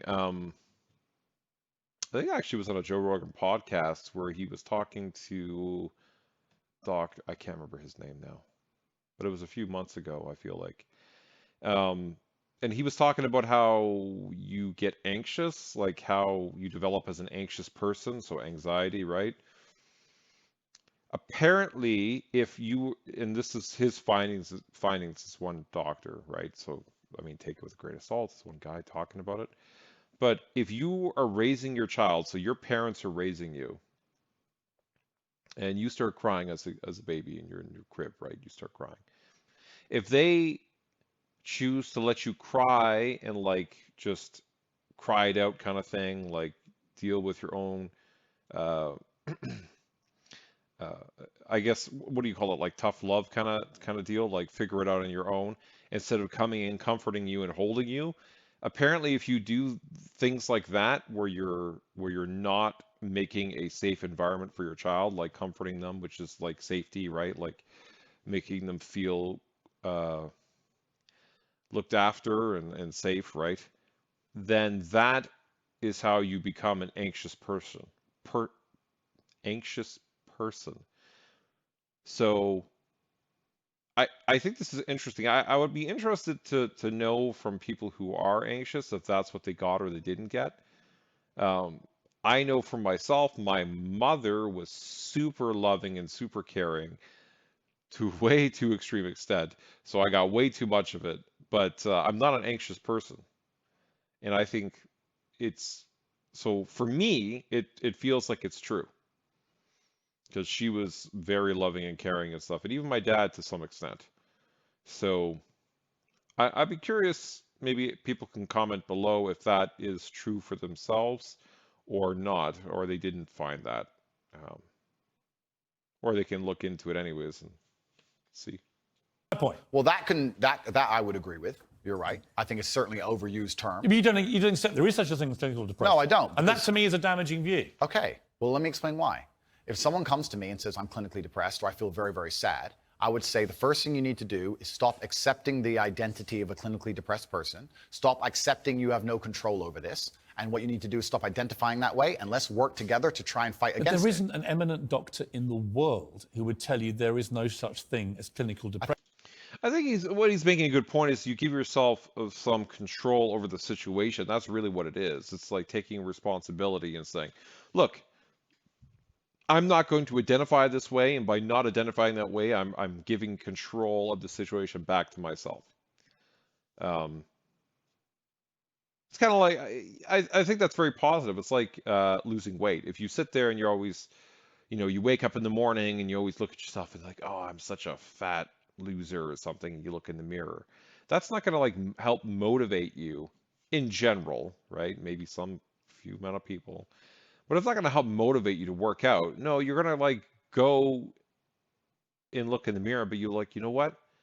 Yeah, I'm fat, but I'm working on it and I can see improvements and I can lose weight and I'm not going to identify as this, I'm not going to say like I'm fat and I can't do anything about it. I'm going to say, yeah, I might be fat, but I know I can change it. It's like a different mindset. So I kind of understand what he's saying here with the depression thing, but I think you can't just say there's no such thing as clinical depression. That's just ridiculous. Who would not tell you that some people is simply beyond their control. Johann Hari wrote a book saying exactly that, my friend. But he's not an eminent doctor. No, but he's a journalist. I said depression wasn't real long ago and was attacked for it. Then Johann Hari wrote a book, which What's actually... What's going to do with Johann Hari? Because he wrote a book proving me right. Most people... Johann Hari's a journalist. Sure. And my point is that a lot of people who are clinically depressed are suffering with something in their life, and if you fix the problem in their life, perhaps they won't feel depressed anymore. That's not a disease. Yeah, but what do people think about... what is it called? When you defer to authority? So somebody says something, and then you will come back with, well, that person's not a doctor, right? That person's not this, meaning they're not a leader in their field or not trained in their field. So that means that you can't really take what they're saying as like true or accurate. What do people think about that? Because I kind of understand the point, but in some cases, I think somebody might not actually be a doctor, but we're using the doctor thing as a point here. But you can know a lot about said thing and be well versed in it, and actually be saying things that are true. So I think maybe for me, there's like a grain of salt with that, but I'm curious what people think. Just put it in the comments below. Andrew, that's situational. Andrew, you're simply wrong. If that's what you believe, Piers, it's what I believe. I don't believe in things that take power away. There is not an eminent doctor in the world Piers, that would agree with it. Piers, do you think you know more than doctors? I can't become clinically depressed. Why do you know? Because I don't believe in it. I can't be haunted by a ghost if I don't believe in ghosts. Well, that's like saying I'm never going to die because I don't believe in it. It's ridiculous. Perhaps, but if it allows me to live a life where I feel happy and content within myself. This is that little area where you lose me. No, I don't lose you. You are, because Piers, somebody with your following says the thousands of people who have emailed me saying my doctor told me I was clinically depressed and it's a disease that I have got in my brain and I can't be fixed. And I started listening to you and I realized that that's not the case and I can fix my own life and you're the only person who has ever helped me. Oh, Andrew. Thousands of people have emailed me that exact email. If you think you are single-handedly curing people of clinical depression, you are living in cloud cuckoo land. I am reading the emails of people who I have cured of clinical depression. Okay, so now we're saying we don't believe him. It is anecdotal, and I guess you need to, if you really wanted to be like to prove it, you would have to do more of a study, like make sure they actually had depression and see what the things that they did to change it and how much of it was Andrew's stuff and how much of it was other things true. You're reading emails from people who have believed you when you say there isn't such a thing, and they've probably never been diagnosed clinically depressed. They just want to go along with what Andrew Tate says. I don't think so. I think your view of that is dangerous. They were probably feeling bad. They probably were. Maybe they weren't like seriously clinically depressed, but maybe they were like having a bad period in their life, and maybe we can call certain, some of that depression. So I could see that being the case, and then listening to him was helpful. I respect that you think my view is dangerous, and I respect you have the right to view that, to think that. I think that clinical depression, I actually agree with you, is massively overdiagnosed. I've already said that PTSD is a very real thing. I've already said... hang on. Okay. Again, you're misquoting me. I did not say clinical depression is massively overdiagnosed. I said that people who claim to be depressed but don't have clinical depression, I think that is massively overblown, right? In other words, there are a lot of people who just have a bad day and declare, I've got depression. Yeah. And I say, well, have you been to a doctor? Have you been clinically diagnosed? If you have, and you have clinical depression, that's one thing.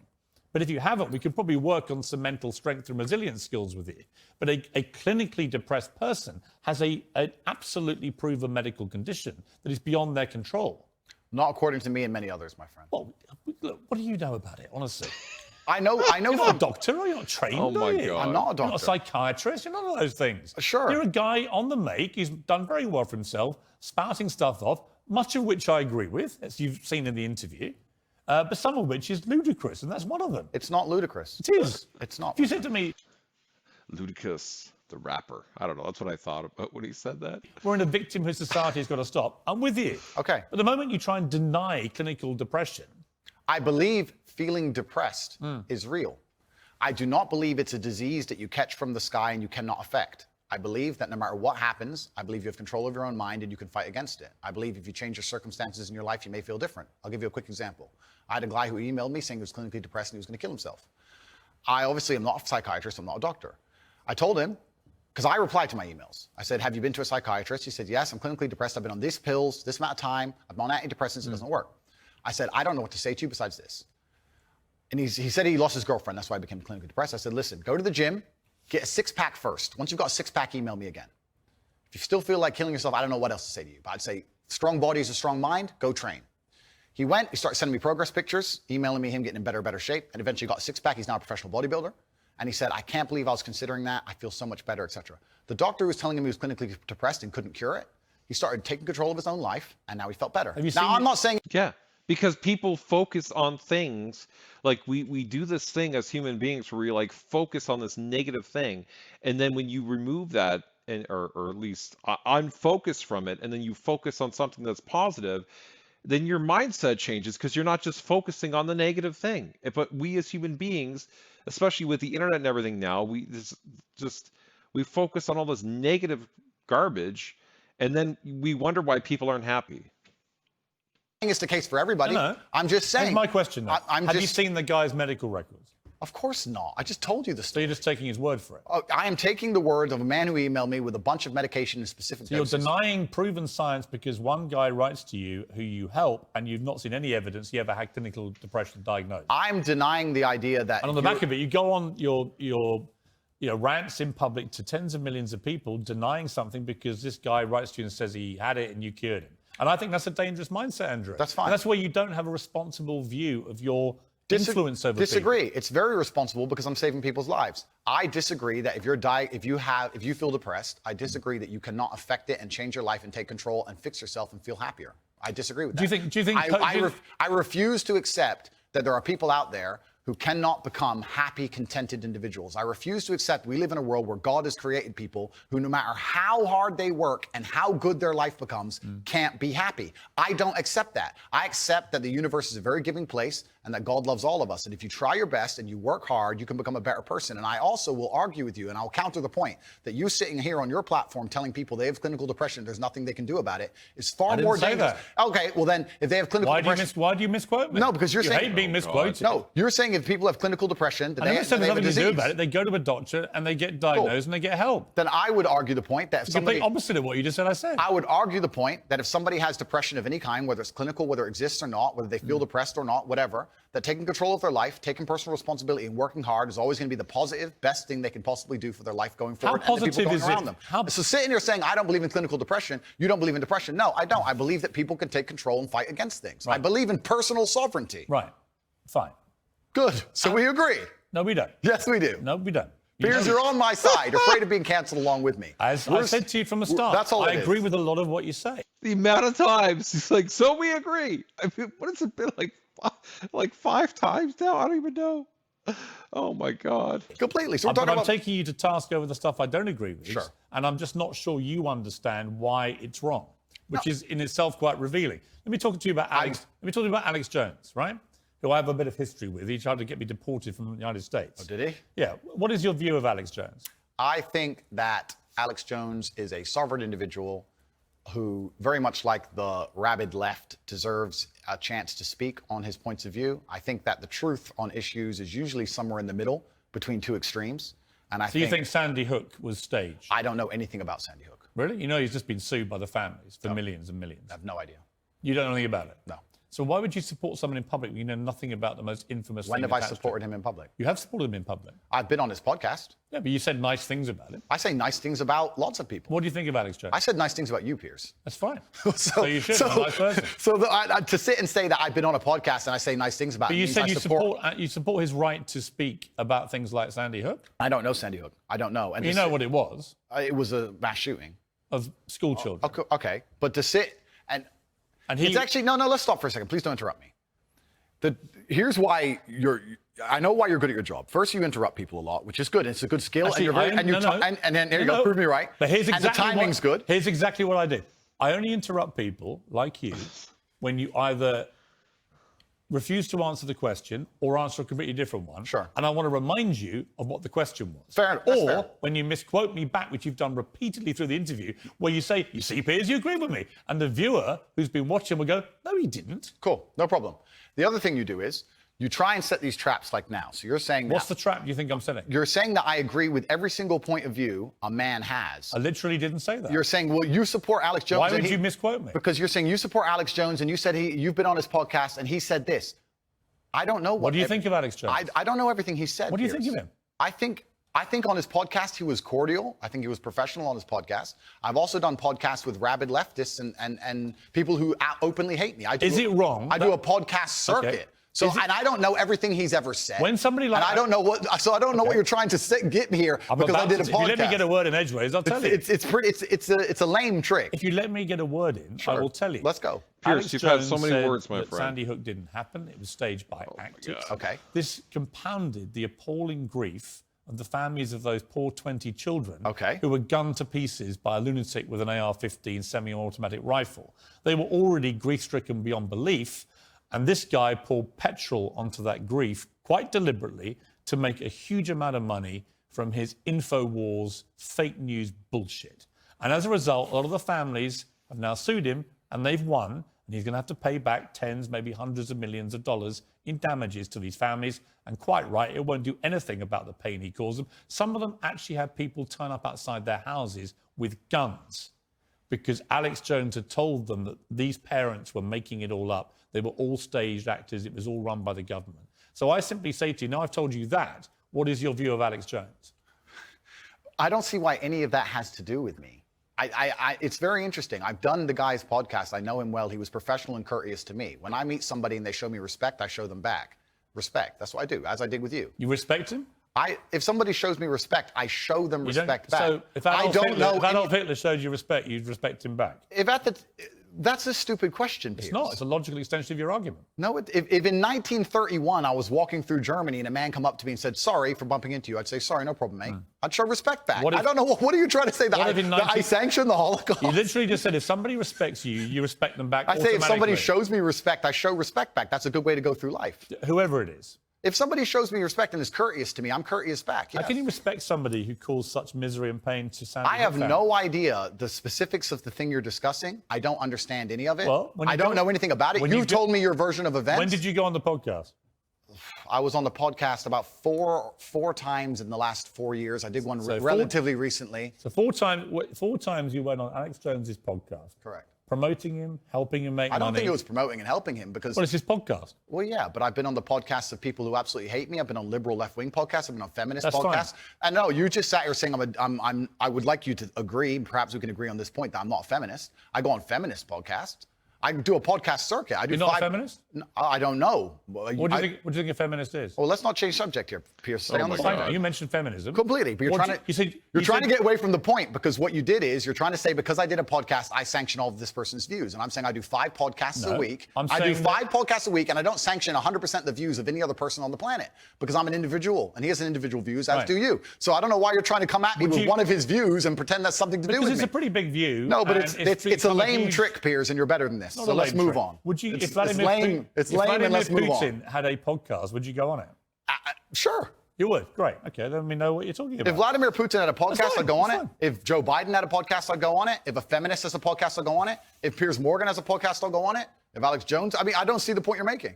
There's no point here. You're digging, but there's nothing to find. Well, I'm not. I'm taking your position that if somebody shows you respect them. I think that... I'm saying there are lots of people in the world I do not respect. If Vladimir Putin showed me respect, I would not respect him. That's your opinion. But no, it's my view. What's your view? That's your view. Well, your view is you would. You're sitting here, Piers, saying that I'm on uncensored show, and in your intro you said that it's important that we don't have echo chambers and we have varying and that we have varying opinions. Correct. But then you're saying the people you don't like, you wouldn't go on their podcast. No. So you are a hypocrite. No, I will go on anybody's podcast and discuss any point. I don't think you understand what censorship means, do you? Like a lot of words we've had problems with today. You're just saying What do you think censorship means? No, but the point I'm trying to make here. Hang on.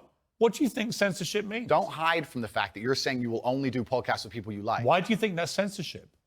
No, that's your prerogative. My prerogative is What does it do with censorship? I'll discuss opinions with anybody, and I've done hard left. Why are we talking about censorship? Just because Andrew Tate says I'm on Piers Morgan Uncensored, but the point he was making is at the beginning that Piers had said there was we shouldn't have echo chambers. That's what he's referring to right now, and he's saying he'll go on to Vladimir Putin's or Joe Biden's or whoever's podcasts, because then he's not in an echo chamber. He's talking to everybody from different walks of life.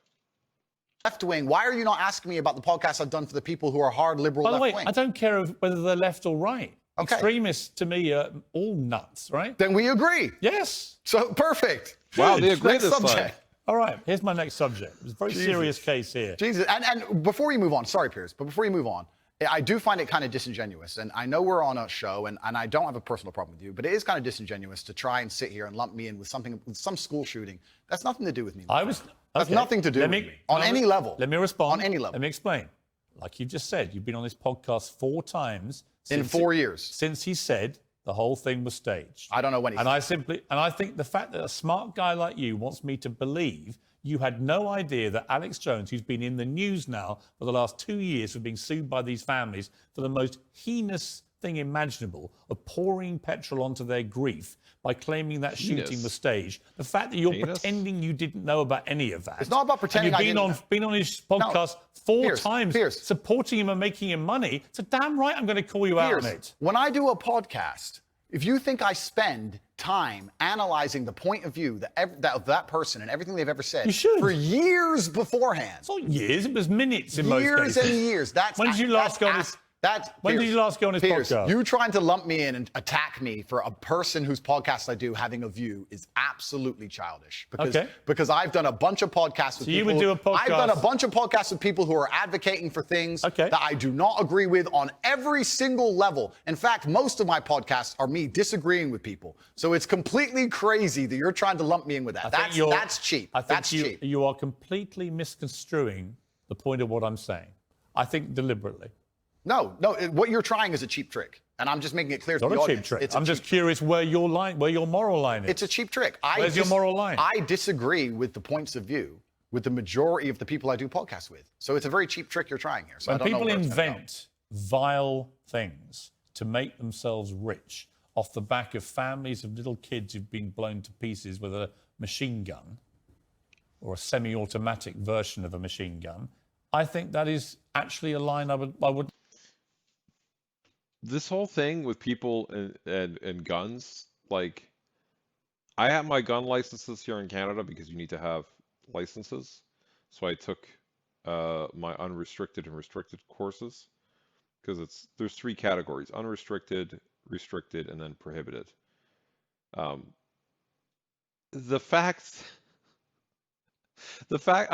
People always when they talk about guns and they want to like make it sound bad, they always say machine gun. Oh, the machine gun or machine gun like. It's like, oh my God, man. Cross. I wouldn't be happy to go on someone's podcast when they've been responsible for doing that. It's not about political views or differences of opinion over facts. It's about somebody deliberately inventing a pack of lies to compound the grief of families. And I'm curious, you don't think you have any need to go down any kind of moral quandary about people like that before you continue to allow them to use you for their own promotion? He didn't use me. He didn't use me for Why does he have you on the promotion. podcast? Because we disagreed and discussed points like we're doing with you right now. Did you call him out on that? Are you using me? We didn't discuss that. I'm not using you. I'm giving you a platform most people aren't giving you right now to show the world who you really are. Fantastic. So neither of us are using each other. I'm here on your show. I'm providing you with content. You're giving me a platform. And nobody's using each other. It's mutual. We don't agree on a whole bunch of issues. It's fine. And here we are. I think we've had a robust exchange. Yeah, just like I've done on nearly every other podcast. And if someone were to come and say to me in the future, there's something, heaven forbid, there's a skeleton in your closet, and someone were to come to me and say, you were on Piers Morgan's show, did you know he's X or he's done X? I would say that's absolutely nothing to do with me. Right. But I make the same point protecting you. I don't know what you do. I don't know your personal life. I can guarantee one thing. I will not be inventing stories about the families of kids. I hope not. I hope you're a righteous person. I don't I'm not claiming to be a righteous person. I don't know. I'm just saying that I just think it's interesting that you have no moral compulsion about going on people. It's not about moral compulsions. It's about I don't know what you do, Piers. You could have a bunch of skeletons in your closet, my friend. I don't have a clue. I'm here on your TV show. I'm sure we all have lots of skeletons. Let me ask you this. Interesting about the feminism thing. Sure. Do you identify as a feminist? I think that women. Oh my God. What does it even mean in today's society? Because there's so many different versions of it. Men are fantastic. Both of us are fantastic. I think women reproduce. I think women need to be respected, protected, provided for. I think that modern feminism is kind of hard for me to even truly understand. What do you think it means? What is feminism? I think that the idea of feminism is that men and women are equal under the law. And do you believe that? Completely. We should be treated completely equal. Yeah, but we are equal under the law. Wouldn't you agree? Not really. I think there are still some issues in the world where, I mean, certainly in workplace, the gender pay gap remains. They're not treated equally in most cases, women. Well, that can be discussed, the gender pay gap. I think that's already been discussed at length. I think that there's actually... You think women should go to work? I think women should work completely. You do? Why wouldn't they? Because in the parts of the country, of the world you were mentioning earlier, that have different views of women, they don't go to work. In the parts of the world that person from the podcast was from, for the point I made, yeah, they didn't. But I don't live in those parts of the world. I think women should be free to work if they choose. I think it's very important that the family unit remains. I do believe that in my personal view, the most important and respectful thing a woman can do is become a mother. I think that having children is a beautiful thing. But obviously, if a woman wants to work and wants to have a career, especially now with paternity leave or maternity leave, and she can manage to do both, why wouldn't I want women to work? I don't know why anyone would ever assume I don't want women to work or think women can't work, because I said that I should keep them safe sometimes. Good. No, but it's interesting because you have to look at this, Piers. It's interesting how people extrapolate. Andrew said that he's responsible for a woman's safety, and he said that gives him authority to make decisions for her safety, and that's been misconstrued, and he's a bad person. He believes that women are property. So, but now we believe that Andrew doesn't believe in love. Andrew doesn't believe women should work. Andrew, I don't know where all of that comes from. Well, that's why I'm glad we've had a chance to discuss completely. I believe women are sovereign individuals, and they can make any choice they so desire. I think that it's important that we remember that a man has a duty. I think I certainly in my relationship have a financial responsibility to provide for my woman. My woman would never have to work unless she wanted to, because I'm the kind of person who works hard enough that she wouldn't have to. See, I agree with that. That's how I try to look at my life too. If the woman in my life wants to work, that's fine. If she wants to do that, or she wants to just volunteer and not make money, that's fine. But she doesn't have to, and I do my best to try to make that an option so that she can choose whether or not she wants to work, rather than she has to work because there's no money or not enough money. Should young men, though, all aspire to be like you? Should young men aspire to work very hard, have no criminal record, become multimillionaires, protect and provide for the women close to them, be sovereign so they can stand up and have their own points of view in face of cancellation, be able to not be mentally intimidated when they go on national TV and there's traps set up for them? Yeah, I believe that confident, strong men who stand up and protect and provide for women are a good thing for the world and a good force for the world. And I don't think that I put a magic spell on anybody. I think there's a whole bunch of men in the world who understands my value. And if men grow up to be like me, you're going to have a whole bunch of people with no criminal record, dedicated athletes who protect and provide for the people close to them, are fantastic for the economy. And I'm certainly not the worst influence out here, Piers. You have little Nas. I think this is a good point. What he made, about all the things he was saying are generally good, right? Working out, looking after the person in your life, whether you're a man or woman, right? Because you can look from a woman's perspective. You should look out for your husband, right, or your partner, or same sex, same thing, right? And then doing well for yourself, being a strong person. He is a strong person, whether or not you agree with his views. He's a strong person, and people should be strong. So can't disagree with it. As twerking on the devil on music videos, which our children are digesting. You have drill artists singing about stabbing people to death in the middle of a knife crime epidemic. You have rabid psychopaths on whether the right or the left announcing violence on the other side. You have all these insanities in the world. And because I sit here and say, yeah, perhaps. Now you've laid it out and it offended you, I understand. I didn't say it offended Okay, me. cool. I just read you the things. You read things that you said they could be offensive, and some people are offended. Well, some people definitely were offended. Absolutely. That's fine. And honestly, I think some of the things you said were genuinely offensive and misogynist. Okay, so they offended you. And like I said earlier. So they offended you, No, which hang is on. fine. I said they offended you, you interrupted me, and now you're saying they offended you, which is fine. But the point I'm trying to make is this. I'm not the devil. There are certainly worse people than me. And I don't disagree and they exist. with And I'm saying that my core tenets for the people who don't understand me are self-accountability, so I'm accountable for everything I've ever said. My core tenets are responsibility, so I'm responsible for everything I've said.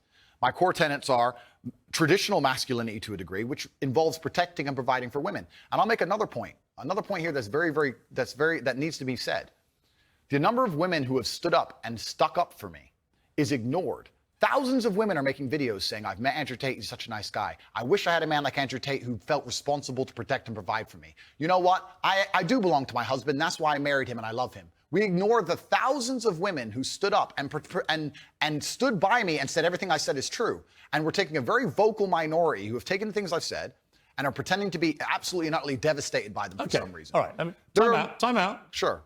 You've had a good run there. Sure. An inquest this week found that a 14-year-old girl, Molly Russell, died from an act of self-harm while suffering from depression and the negative effects of online content. The coroner said she was exposed to material that may have influenced her in a negative way, and in addition, what started as depression had become a much more serious depressive illness, and she very sadly took her life. That's absolutely disgusting. Right. Her father. It's terrible. Her father's campaign for better protections against potentially dangerous social media algorithms, right? It says that the particularly graphic content she saw romanticized acts of self-harm, normalized her condition, and focused on a limited and irrational view without any counterbalance of normality. First of all, what is your response to that? Nothing to do with you. That's the first thing. Yeah, it is nothing to do with me. The fact that a 14-year-old girl took her life is truly sad. Yeah, I think the we world all we live agree in there. today is the world we live in. The fact that something like that happened is almost mind-blowing to me. That's truly sad. I actually feel sad inside to see something like that. This fact that they just said it's romanticizing the gory element. I don't know what she was watching, some kind of suicide videos thing. I don't know where these things are Do you created. think the tech companies should be much tougher about stuff like this? I don't know what kind of things she watched, obviously. I have to be a professional here. I think that the tech companies need to do their best to protect people, I guess, to a degree, but it's a slippery slope, isn't it? And then they use this slippery slope to silence some people and to Right, and I think it's a really fine line, and it's is. a complicated line. It is very I was interested in when you did an interview with the Times, Hugo Rifkin, he's a very good journalist. We did a big interview with him, and it was interesting to me, his conclusion, because he kind of concluded that although he found a lot of the things he said awful and offensive, and he didn't like them, and he didn't want to be that kind of person that would say those kind of things, nor could he actually work out exactly what you'd done, which deserved mass wipeout by all the tech firms. I thought it was an interesting conclusion. I don't know the answer to that, other than the reason I mentioned the Molly Russell case, not because that has anything to do with you at all, and I reiterate that. Thank you. I simply ask you this. What has come clear to me in the interview is that a lot of things you say you wouldn't say now that you've said before. But I'd say them differently, perhaps. Yeah, right. So to me, that's an acceptance, not just that you want to get back on platforms, because maybe that was one of the reasons you were no platform, but that you've recognized and understood the potential harm to the wrong kind of impressionable mind by some of the things you've said. Would that be fair? I think that's 80% fair. I recognize and understand that with massive fame, you have to be more careful about being misconstrued. Like I said earlier, 1% of people misunderstanding you doesn't matter with a small audience. It matters with a very large audience. With power comes responsibility. I still believe the things I say. I do not want to be a negative force for the world. I also understand that I am a man who's lived a very difficult, nuanced life, and I am capable of making nuanced points that may be misunderstood by teenagers. However, that can be said about anybody and everything. Every opinion online can be misunderstood by children.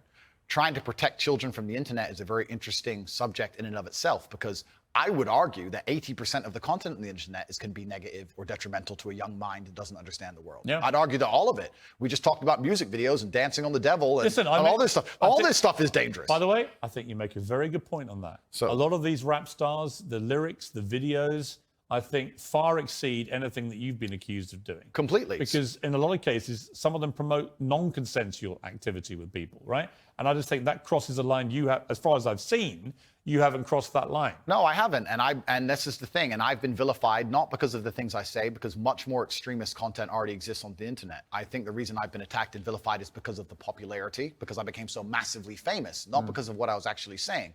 So as a professional, I analyze that and I understand that, okay, I'm massively famous now and certain things have been taken out of context. However, I still do believe I'm a force for good in the world. And I'm not going to sit here Have and you say, changed, though?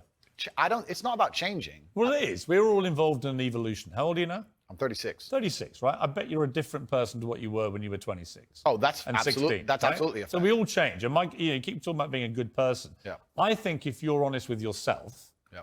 that you can see why people found a lot of the stuff you've said problematic and misogynist. And I think you've recognized you wouldn't express yourself in that way again because you've understood that it's caused a lot of harm. And that's really what I wanted to get to today, was an acknowledgement by you that these things clearly were said in the wrong way, created the wrong impression if you didn't mean them the way you intended them, and can therefore have a malevolent influence when you have a huge following. Yeah, when you have a huge following, you certainly have to be a lot more careful about how you get certain points across. That's absolutely a fact. Andrew, I appreciate you coming all the way from Romania. Thank you. It's been an interesting conversation, and I thank you for having it. Cheers, Frank. Okay. So I feel like by the end of it, it got more cordial between them, and they actually agreed a bit more in the last, whatever that was of the video, last half an hour, let's say. So positive, but there was like the first half of this video, it was like, oh my God, or more than half of it. It was like somebody just bang your head in the wall, like, oh, so painful. And they got to my point about relationships, that it's a conversation, it's a teamwork thing eventually, so that was positive, but this was not a good interview in general. Maybe the last 15, 20 minutes. But all right, thanks folks, thanks for watching, and like and subscribe, comment down below. There's a few questions asked during the video, so curious to hear your thoughts. What did you think about it? I know it's pretty long, so cheers to you if you stayed the full 2 hours. All right.